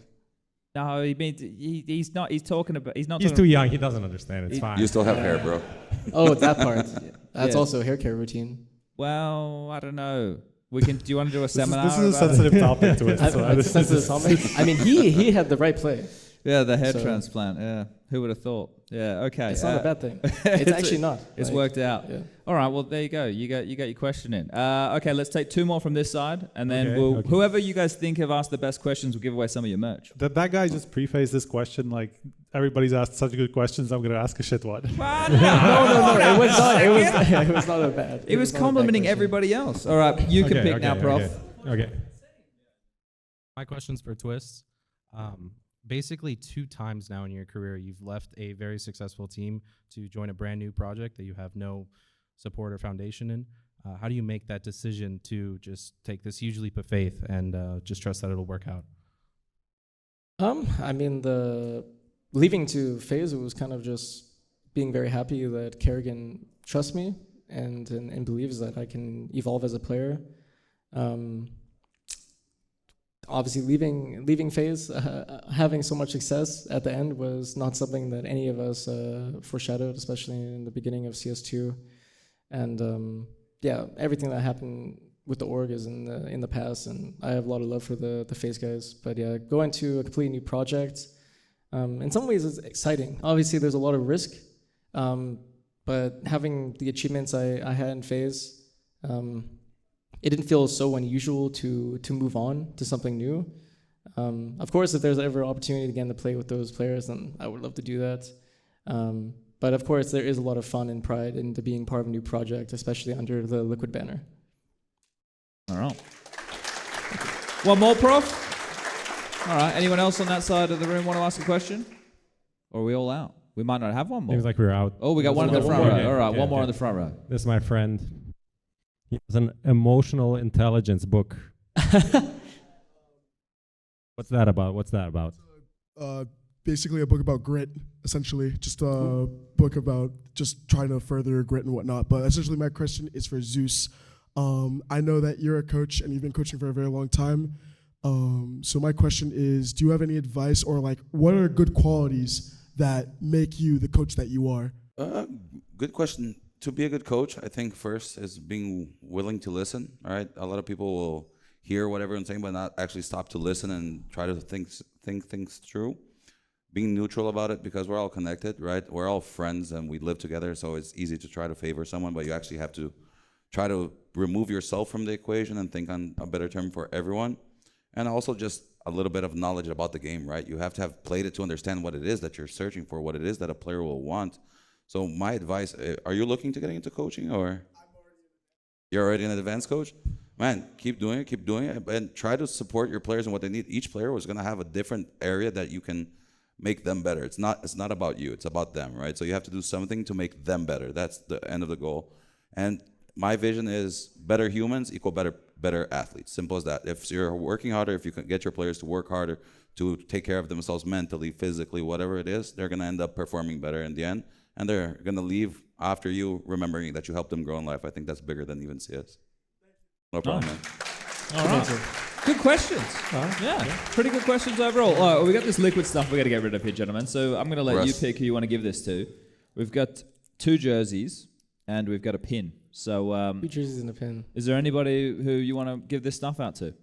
Should I just walk and? Well, you can. You don't have to go anywhere. We can make Prof do it. My man, I'll give it to you. Yeah, I was just about to hand it to that guy. There you go. Yeah. All right. Anyone else? One more. Zeus. Should I just like blind throw the pin? Well, I don't know. You have a weren't cannon here there, earlier. Russ. Does it go? Like, do you think I? We had Kat throw a box before, and she almost decapitated someone over here. So yeah, the designer box. Yeah. Well, no, Yeah, it's for it's Imperial dangerous. or something. It was crazy. Yeah, no, it was really pretty packaging. Whipping it. Yeah. So Yeah. I don't know. Maybe fling it. a bit fling lofty. it? Yeah. Oh shit! I don't know. Where'd it go? Where'd it go? Any other questions that you liked? Or anyone that you like in the room? I mean, I would have to be biased over there somewhere. Maybe the manager's getting the jersey. I think I like the question about the retreat. The retreat? And he has a face jersey on. All right, and so I you have need him to change that. No, I just want him to have. No, I just want him to have both. All right, nice. Okay, all right. Well, gentlemen, I appreciate your time. Do we have any questions we're going to ask before we get them out of here? You got nothing. You let the people ask all the questions. Exactly. All right, so you think he's FaZe... officially a liquid hater. Yeah. You think FaZe are going to win? You think Spirit's going to win? Yeah. And we'll hear more about Liquid soon. Or not. Or not. All right, so here's a question. When do we hear a resolution? When you hear about it. I mean, a resolution usually comes in forms of results. So yeah, so you're gonna have to wait, Striker. So it's like 2 months away, man. Fuck. You'll never know. Maybe there'll be this will be the team. Maybe they'll never play again. Here's an extremely hypothetical question that is absolutely irrelevant to everything. Oh, here we go. That's happening. Here we go. I'm excited. Hypothetically, you've talked about the possibility of having Kerrigan coach you while you IGL in an interview with me. Is there a world where you could see yourself transitioning into that role in some future? I regret saying that. The hypothetical question should be banned from this show. You don't have to answer him. He's a smart guy. He could IGL. If there's a time in my career where it comes, it doesn't matter when. I think I'm ready for the task. And if one day Kerrigan were to be coach, then I mean that would be pretty cool. But I think he still has a lot left in him. If anything, I think his performance is somehow it's getting better. It's getting better. It is getting better. Yeah, when I'm watching him, I'm like, man, you're just one-tapping people. Yeah. It's 1.6 all over again. He's fragging. But yeah, I do think I'm suitable. Future, I'm suitable for the role, and it's in my future. If anything, CS needs it because look at the current state of the IGLs, and there's a bit of a drought. There is a drought, and if it's being a captain here in the future or somewhere else, I definitely see it happening. Okay, I wanted to ask this one because we didn't ask this. We asked this with EliGE. What do you think about the Stewie situation that's going on right now? It's awesome. No, it's for the content. Against us, it sucks off. Yeah, we lost. Obviously, but it's awesome seeing him actually perform doing that. He's a charismatic dude. Yeah, he's definitely got some opinions. But the fact that he's playing and the team is performing. You were his coach a couple of times, right? No. No. Oh, and Stewie? No, never. Just knew him You very always well. missed each other? Adren always was missed there each other. Yeah. then, yeah. I was thinking about the. No, you weren't there at that time. Never mind. Him and I was thinking Taco about left, the MIBR. I was thinking about the MIBR situation. Never mind. So what do you guys think about it? Because there's a lot of hype around the Stewie situation at the moment. Do you think G2 are going to find any success once they get to the arena? I think for NA fans, it's obviously very cool, and it's like kind of a nostalgia feeling for a lot of them. But I still think a lot of the team is on Nico and Monacy. And with those two, I mean, if they perform, then I think anything can happen. It really depends on the day. I think both those players are extremely talented, and obviously IGLing for Nico is not new. I think it might be a bit unusual in this current situation, but yeah, they're making the most out of it. Nonetheless, they had a stellar T-side on Nuke against us, and it was really hard to read what was going on. Do you think Stewie's going to return to, because he's talking a big game about coming back. I think what was one of the headlines, like, this will not be the last time you see me, or something along those lines. Do you think he will make a return to top tier Counter-Strike? Hard to say, right? It's hard to say. I mean, it's a player has to make a name for themselves. And if he has a great performance in playoffs individually, then I think that's how you make a name. It's no different than when Justin stood in for FaZe, JKS, at Katowice. I think that brought eyes back onto him as a player.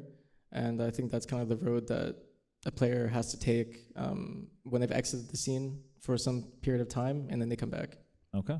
All right. Well, why didn't they get Simple, man? That would have been interesting. Oh, shit. Yeah, now that you said could it. have got a chance to play at a LAN. Yeah.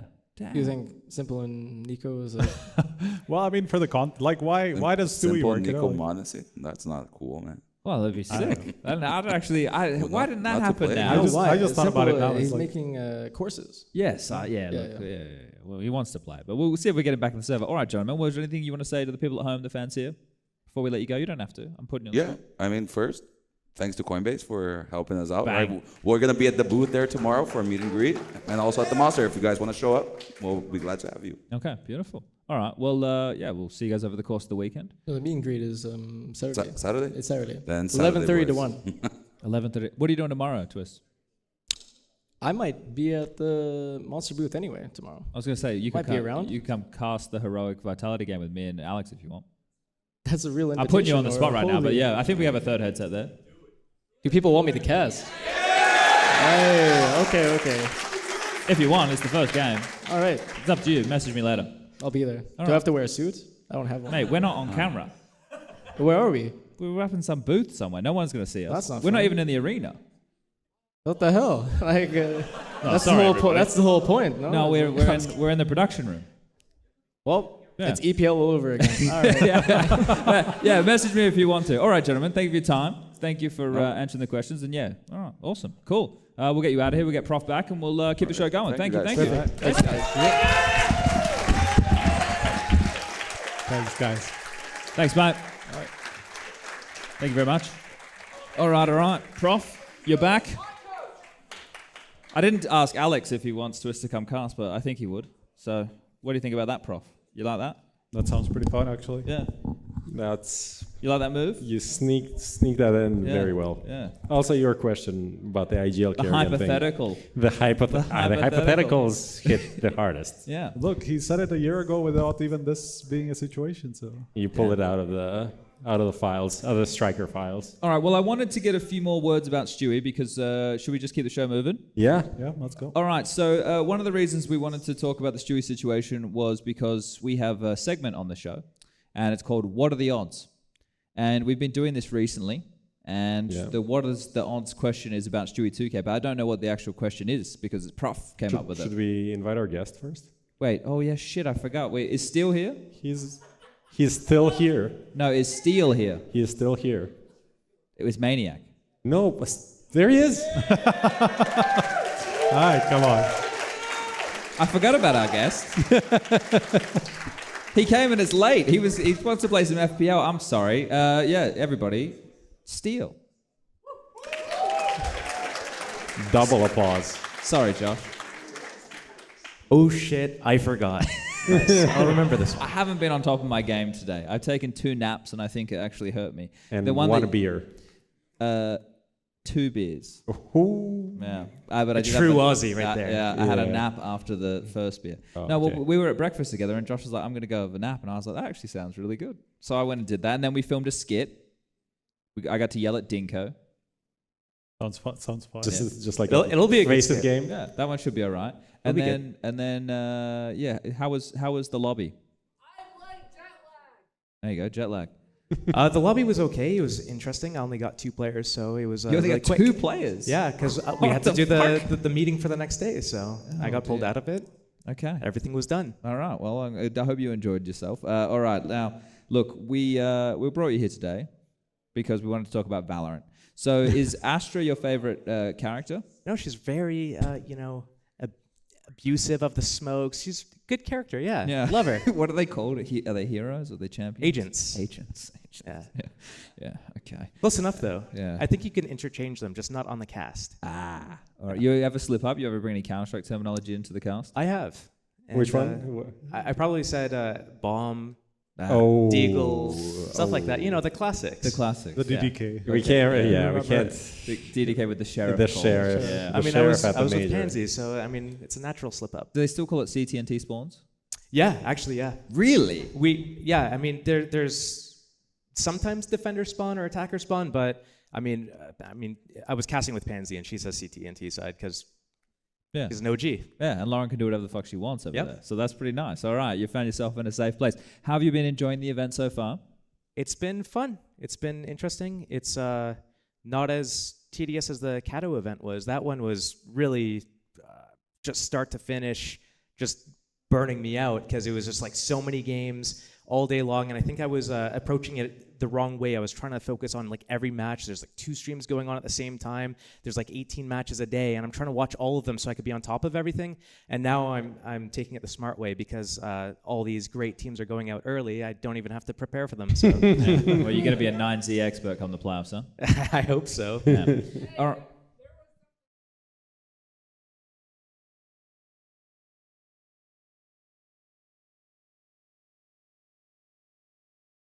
Oh, he's talking about the Long Dust 2 situation. Yeah, that was with Liquid and Liquid that happened and like 5 times this event. Yeah, somehow. it has been pretty wild. Well, the quality of Counter-Strike has been through the roof in this one. I think you're on my team with the because I was having a bit of a conversation with Maniac today in the green room, and it felt like you were arguing my side of the things. Remind me of the argument.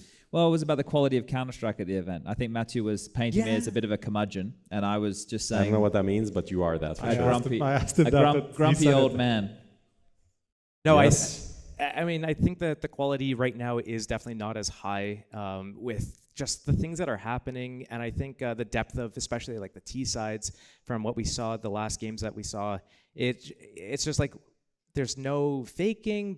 I don't know. Like we have teams that are #1 in the world going out to teams with stand-ins. It's all like upside down, and it feels like there's no real skill floor. It's That's like way true, on the. It's way down. It's not raised high enough.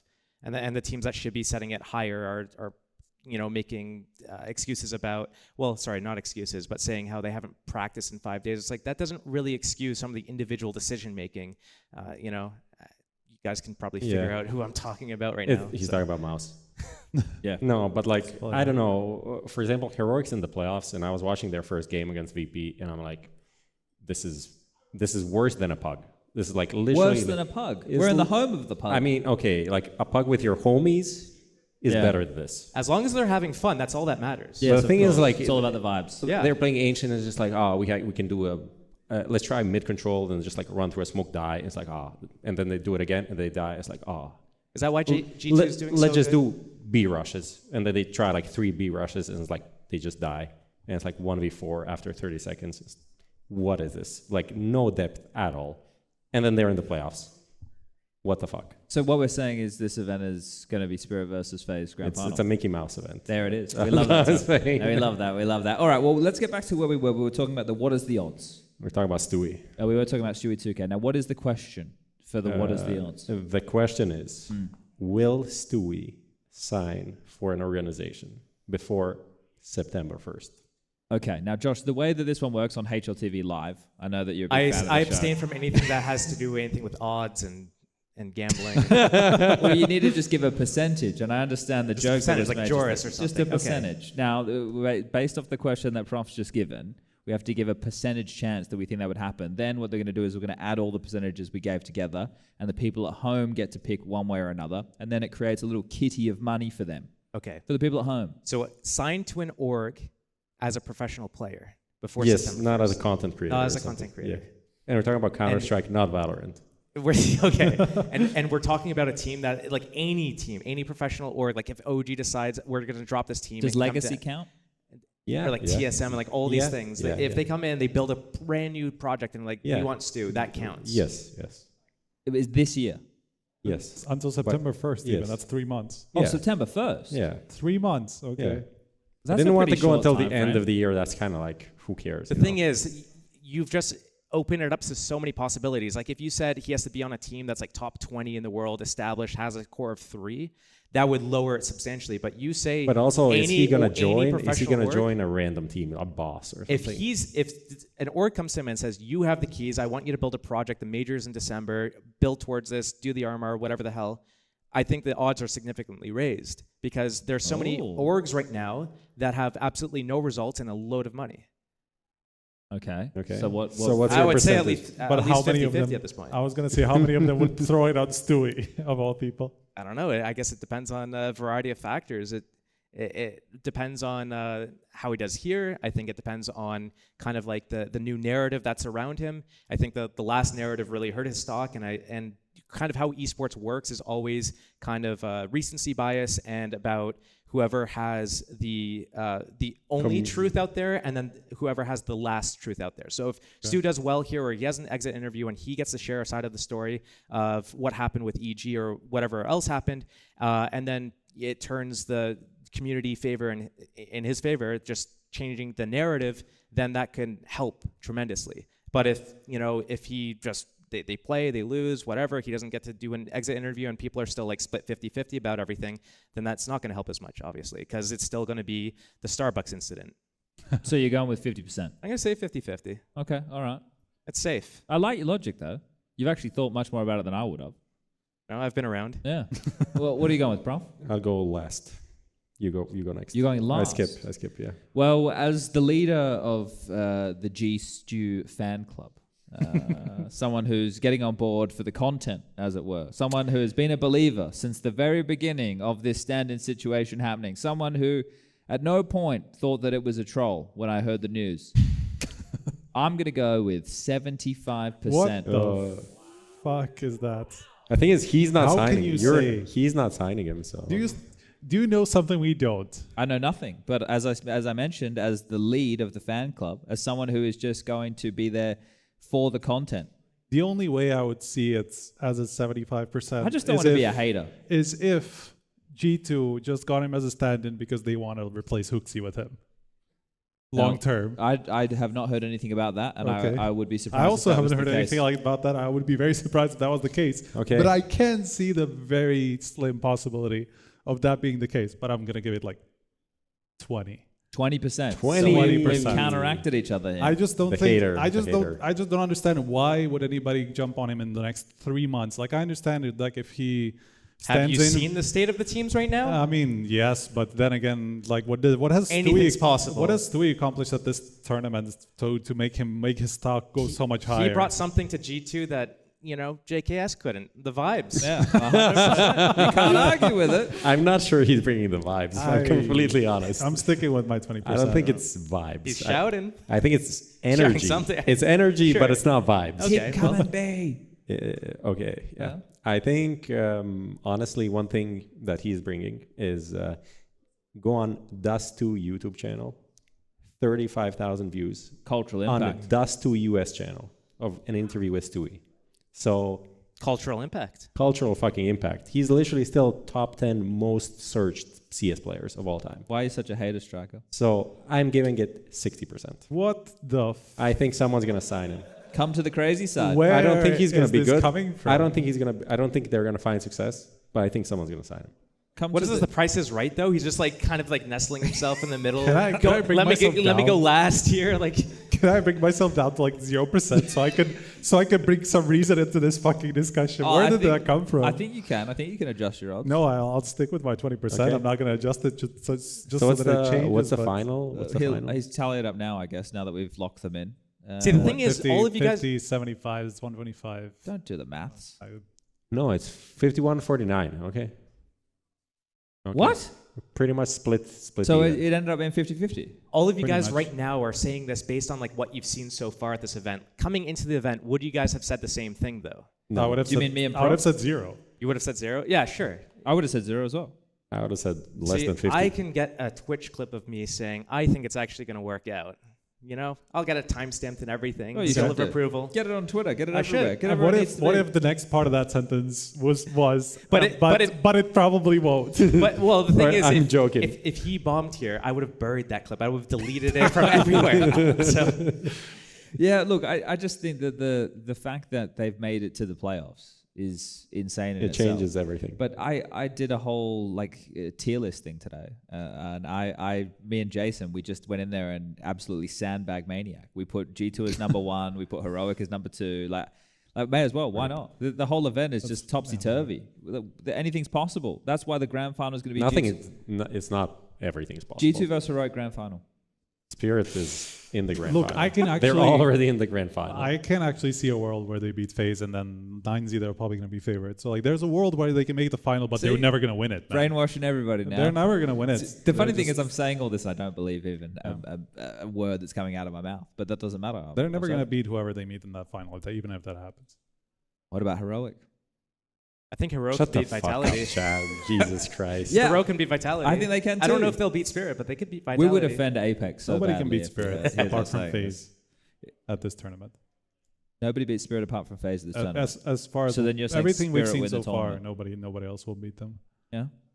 Okay. And even FaZe, Nobody I'm not so has sure beat about. them. And even FaZe, I'm not so sure about. Yeah, and Mal's got eliminated, and then the last team to beat them. So Yeah. okay, so that was the what are the odds, and we landed 51.49%. So pretty much down the middle, even with Yeah. the craziness by myself and Striker. That's cultural impact too. Yeah, Stewie 2K. You can't deny it. I've been denying it the whole time. I've got to change my tune. We're in America. Fucking- It's all going to come together. It's insane that this is happening. Like this whole event doesn't make any sense. Yeah. It's like a pipe dream completely. Well, now I suppose this is the moment that we actually do turn to talking about these brackets for Yeah. the playoffs, which are starting tomorrow, and quite early. I think the first game starts at 1 p.m. Did you Yeah. guys know that? 1 p.m. You got to be there early in the morning, so people aren't getting too drunk tonight, right? Doesn't sound like So it. it is wild though. The first game's at 1, and then is the second game 4? 4:15 scheduled. Yeah, 3.5. That's crazy. The 3 grand and final something starts at 1 p.m. on Yeah. Sunday. It's only Unlike a best this of 3. shit podcast that's at 8 p.m. or 3 a.m. in Europe. What idiot? That's made why this? those odds were so skewed. Yeah. Yeah.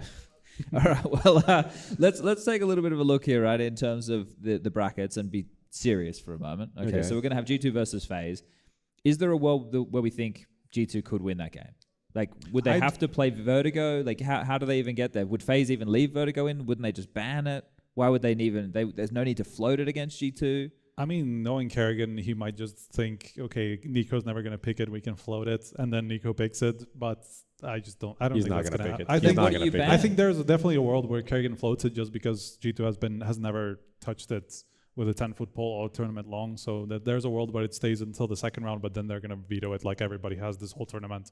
I don't think G2 will play it all of a sudden, like out of nowhere. Do you ban Inferno if you're FaZe then? Are you afraid of G2's I mean, probably. Inferno? Honestly, why not? Like, because they've what? So G2 beats Liquid on Inferno. Yeah. They beat who was it before? G2 likes Mouse. Inferno. Mouse. Yeah, there you go. And They 13 beat to 8 as Inferno. well, or something like that. And was they pretty looked stomping. like they actually look good on the map. That's the only map where I can see them looking good. Like they have some really good plays to second middle where they go on the aggression, like really right They times. just went they B really every pick- round against I mean, Liquid. I'm not talking about T side. I'm talking about more CT side. Okay, where it's, so they need where a it's big kind of a CT big side. I mean, they've just been looking good on the map. So I like them for it. So FaZe could just remove it. But this is the thing. Josh, if you're FaZe, are you scared of G2 at all? Probably not. I think the only like lost conditions for FaZe is if caidaN tilts and starts calling like these negative momentum rushes where he's just like getting annoyed. Okay, let's force buy and rush. That's like one thing. And then maybe if Robs overcompensates because they're losing stupid rounds, that he's like, okay, I'm gonna go lurk around and try to take my 1v1 against Nexa or something, and then he's not feeling it and gets put down. Like, if those two things happen, I could see a world where G2 wins. Otherwise, I'm not convinced by G2's T sides. On Inferno against Liquid, they got both teams sucked on their T sides, to be fair. But like on Inferno, for example, they were throwing a smoke to arch side mid and a molly from like the bottom of middle. No one went up. No one spammed through smokes. There were no flashes. It was really telegraphed, and it was like B every round. So Not sure about that. Yes, Nico had some cool audibles on Nuke, for example, but that was only when they missed smokes. So if they're going to miss smokes, then Vertigo's instantly out. Maybe they can play Mirage if they don't miss a window smoke and kind of pug it. You don't know what to expect. Stewie's running through smokes, so they could get surprised. But, I mean, I feel like FaZe's map pool is pretty deep, and it would be on them to lose the series for anything to happen. I think... like, Monacy would have to pull out some crazy game, basically, I mean, for that to happen. I mean, that's like the only an win. insane game. The only like, win really. condition is Monacy going like a 1.8. But we said that before the event, and now they're in the playoffs.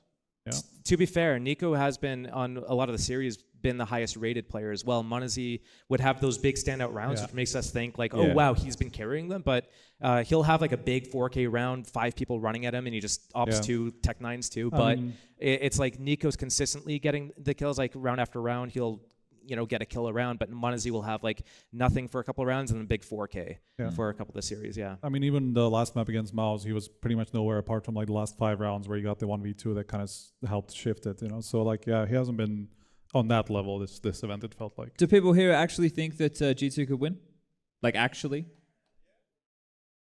You're asking the Americans. No, but that's the point. That is literally the point. I know. Because none of us are American. He's Canadian. He just lives here. I know. But this is the thing. If you've got to believe, they're like fairies. You've just got to believe, right? If you say they don't exist, the fairy dies. So that's what you have to. I'm not drinking that Kool-Aid. All right. Well, it'll just be me. Okay. So we think that FaZe are going to win. Okay, and then that's going to put FaZe against 9Z. Did 9Z have any chance against FaZe in the semifinal? I'm just gonna say, if 9Z beats FaZe, they're winning the whole thing. See, look how insane this event is, everybody. if they beat FaZe and Spirit, they're winning the whole thing. Yeah. I guess that's the whole win. But think about the teams they would have beaten if that's the case. It's they would have insane. been They're literally the best team in the world. They would have been Mouse, Vitality, top Team 4. Liquid. No, yes, Liquid. Yeah, Spirit and FaZe. Like if the bracket goes the way we think it could. That's like more legit than Navi's major win. Yeah, I mean, actually, what isn't though? Yeah, well, no, actually, yeah. They could be the Dallas Merchants. But do we think that 9Z have a chance? They have played good Counter-Strike. I think most people would say that. Honestly, like when I was looking at the Nuke win against Mouse just got destroyed like individually. Like that's what surprised me the most. And then not even in a way where they just fluffed sprays and whatever. No, they just got destroyed every duel that I saw them take. Like every heads-up duel I saw them take, 9Z just won everyone. And I'm like, that's kind of crazy against a team like Mouse. But we've had this story as well a couple of times of FaZe, being the big beast on the stage and everything like that, and then they've played against Spirit and they get paddled. So do 9Z have that energy? They're obviously not Spirit energy. I don't think they ever played on a stage like this. I don't think so either. Yeah, it's going to be kind of scary. They never did, no. I mean, that's the first time even... Neither did Donk before Kato. Okay. Well, yeah. Fair comparison. They don't have a Donk. Well, they have 5 players who seem to be playing pretty decent Counter-Strike, right? So but I think most of us would say FaZe are going to win, right? Yeah, okay. Well, I hope we're all wrong, just so the Latin Americans can be like, these fucking idiots. Okay, on the other side, a few of us have stated that maybe, just maybe, Heroic could beat Vitality. Why? A few of us. Well, You're the only and you said it. I said it. He said it. Absolutely, I said it. Yeah. I think that there's something going wrong with Vitality. Obviously, you have the whole ZywOo playoff angle where, is he the same player in playoffs? They have the question mark around Mezzi is, what's his future with the team?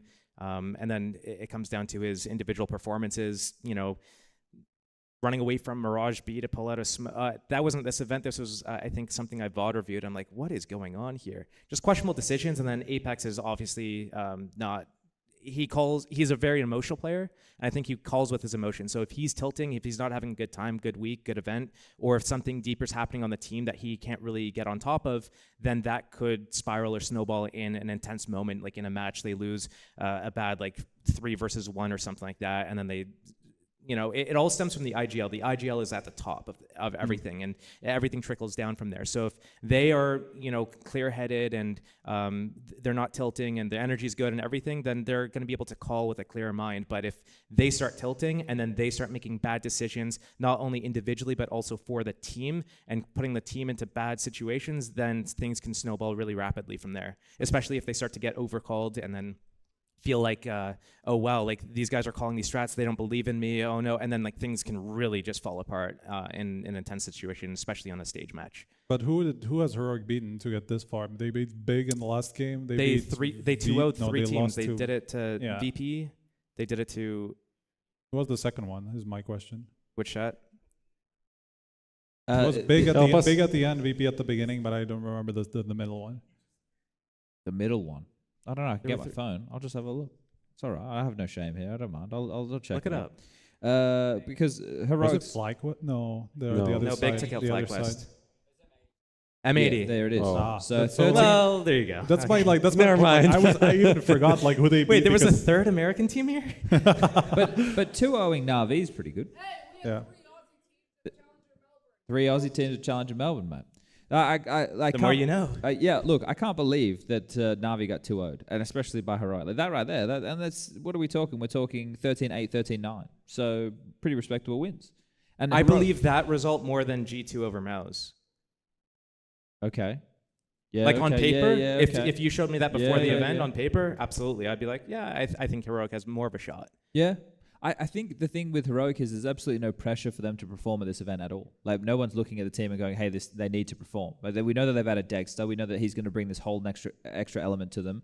Nikodos is being quite, humorous about his situation that he's finding himself in. But he's still actually playing pretty decent. The thing is, the reason I think they removed him is because they could get a better AWPer, right? Like, that's where he let them down as an AWPer. An AWPer. Yeah. Someone that says, I want to use the AWP. Yeah, Nikodos was better. Like, we were joking about it, but he's better with the rifle, right? He would actually have decently impact. But because now it doesn't matter, it literally doesn't matter at all what happens. There is no pressure on him or the team. They've already made it to the playoffs. That's exceeding expectations. They're going up against Vitality, who has pressure on them. When we talk to some of these people like Zeus and Twistzz, right, we're in a weird kind of funky area. So I mean, it would take another ZywOo disappearance. I think that's the bottom line. Like, if ZywOo doesn't disappear, then I think it's never it's never a question. There's the no thing is, ancient though in the map pool. I also don't think like ZywOo disappears in playoffs. Like, he has I also major think disappearances, but like not just random playoffs. Like his playoff average is still insane. But so what would you guys give? And this is a Mickey Mouse tournament, so he's gonna be insane. What would you give? That's even more credit to Heroic for winning this, right? Yeah, to Mickey Mouse, it's 100%. Sure. If it's a Mickey Mouse tournament, why wouldn't the teams that are using their ex-girlfriends come in to play win? What are you putting? I don't know. Okay. What are you guys putting on it? Well, if you had to 75-25, what are you saying? For Vitality? Yeah, because you're obviously in the Vitality camp. I'm going to go with Josh. Like 110 odds. What is that? Like 80%? 80%. 1 in 10? Isn't that... Wait, am I dumb? Did I hear this wrong? I don't know. Okay, you're not dumb. 1.10. Okay. Yeah. Sorry. So you think Vitality win? Yeah. 80%? Yeah. All right, what do you reckon? I was going to give it like 70. 70? 75. Huh? Like a decent chance, but not realistic. Okay. And how much of a chance do you think Heroic have? Heroic over Vitality? If you said it was like Vitality was going to win 80%, I would go on Heroic for that one. I think it's closer to like 60-40, 55-45. You in the favor of Vitality, like you would expect them to win, but I think it's like definitely in the realm of possible for Heroic to do it. Like the stage is set for that to happen. It feels like they're going to have to go into Dust 2 though, because they're not going to be able to play Ancient against Vitality. That's going to be banned. I mean, 9Z have been also like 9-10-0 on Dust 2. The 9Z. What am I talking Heroic? about? No. Vitality? No. I'm completely went brain farting. Never mind. Okay. 9Z beat Vitality on Dust 2. On Dust 2. Yeah. And Heroic. It doesn't matter. Disregard what I just said. We can edit it out. Yeah, we'll fix it in post. Fix it in post. Yeah, look, I think that Vitality should win, but I think there's a chance Heroic could win. Okay. Yeah, that's how I'm going to put that. And Simple whoever wins is just going to get lose stomped to Spirit. by Spirit. Yeah. So it should be a Spirit phase final. Yeah. That is the most likely final. I don't think anybody would really argue with that.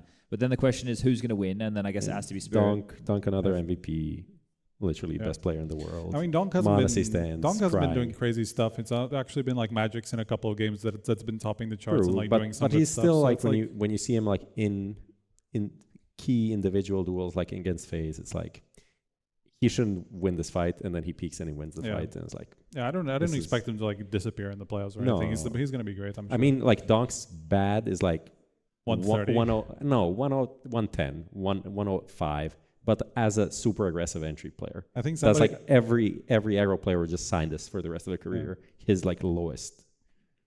You know, I was in the lift the other day with a couple of the guys from Spirit. Elevator.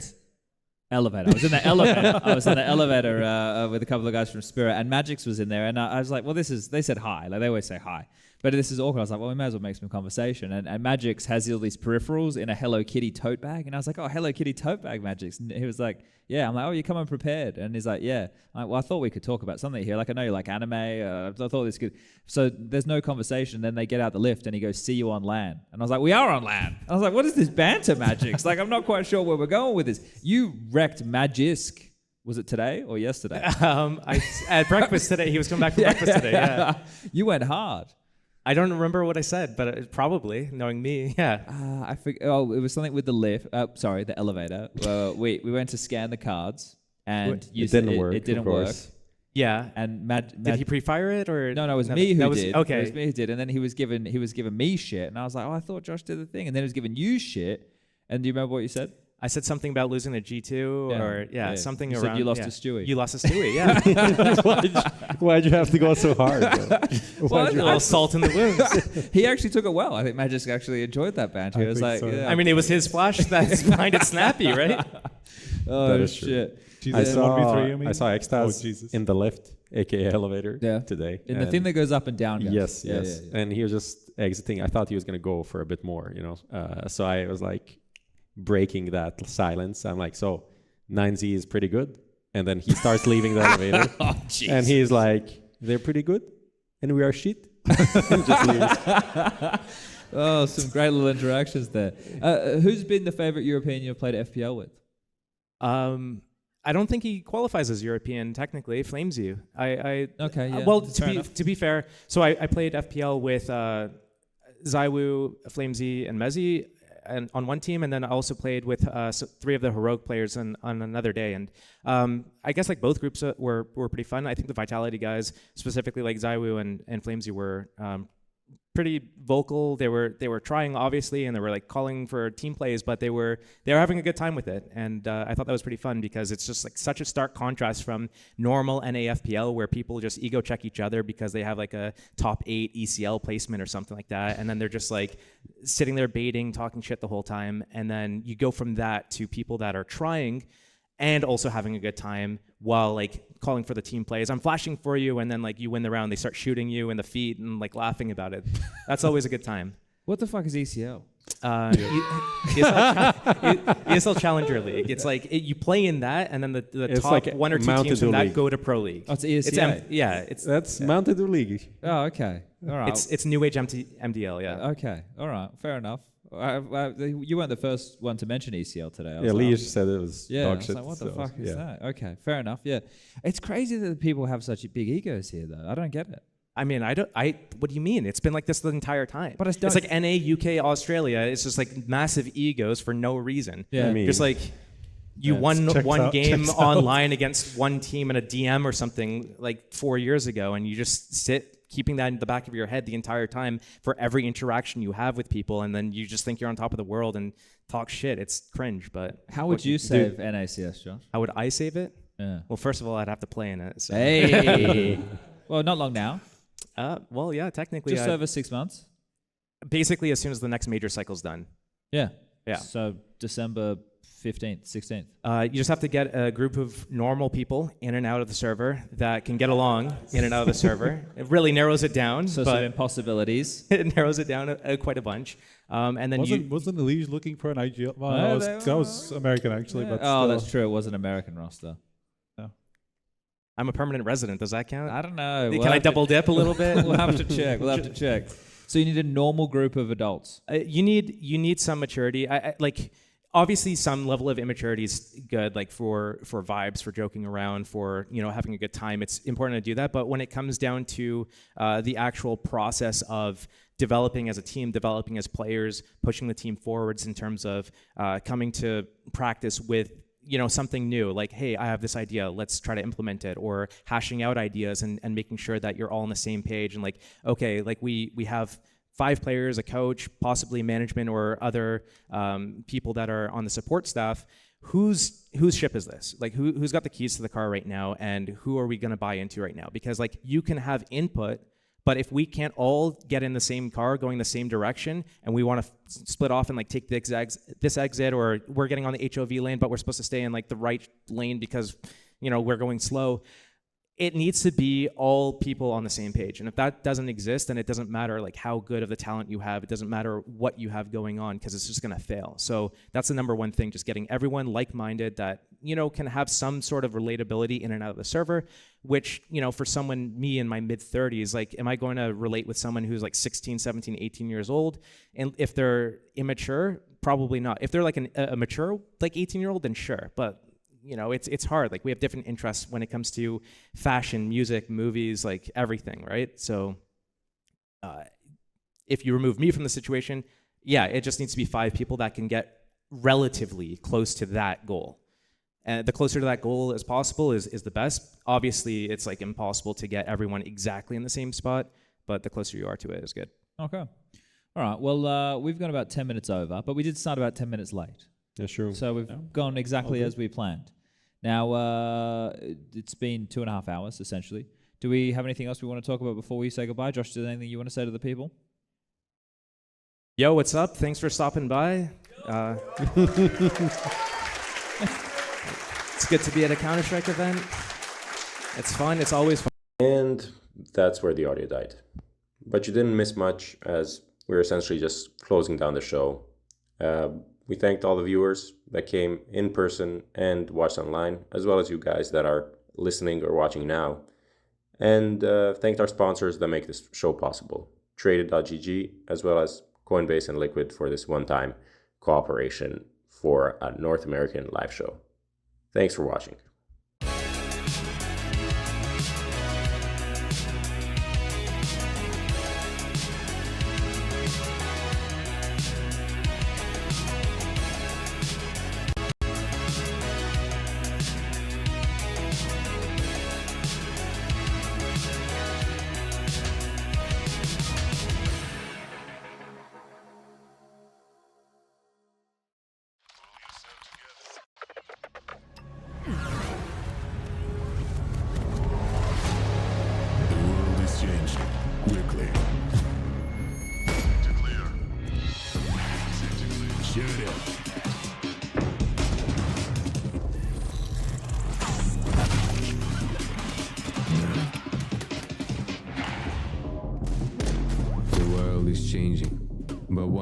Remains the same. Victories with 1xBet. Are you tired of your boring old skins? Head to Trade It and trade them for exciting new ones within seconds. With 24/7 support, massive inventory, free giveaways, and low fees. Trade It is the highest rated trading platform in the market. What are you waiting for? Start trading today for a $5 bonus, only on Trade It.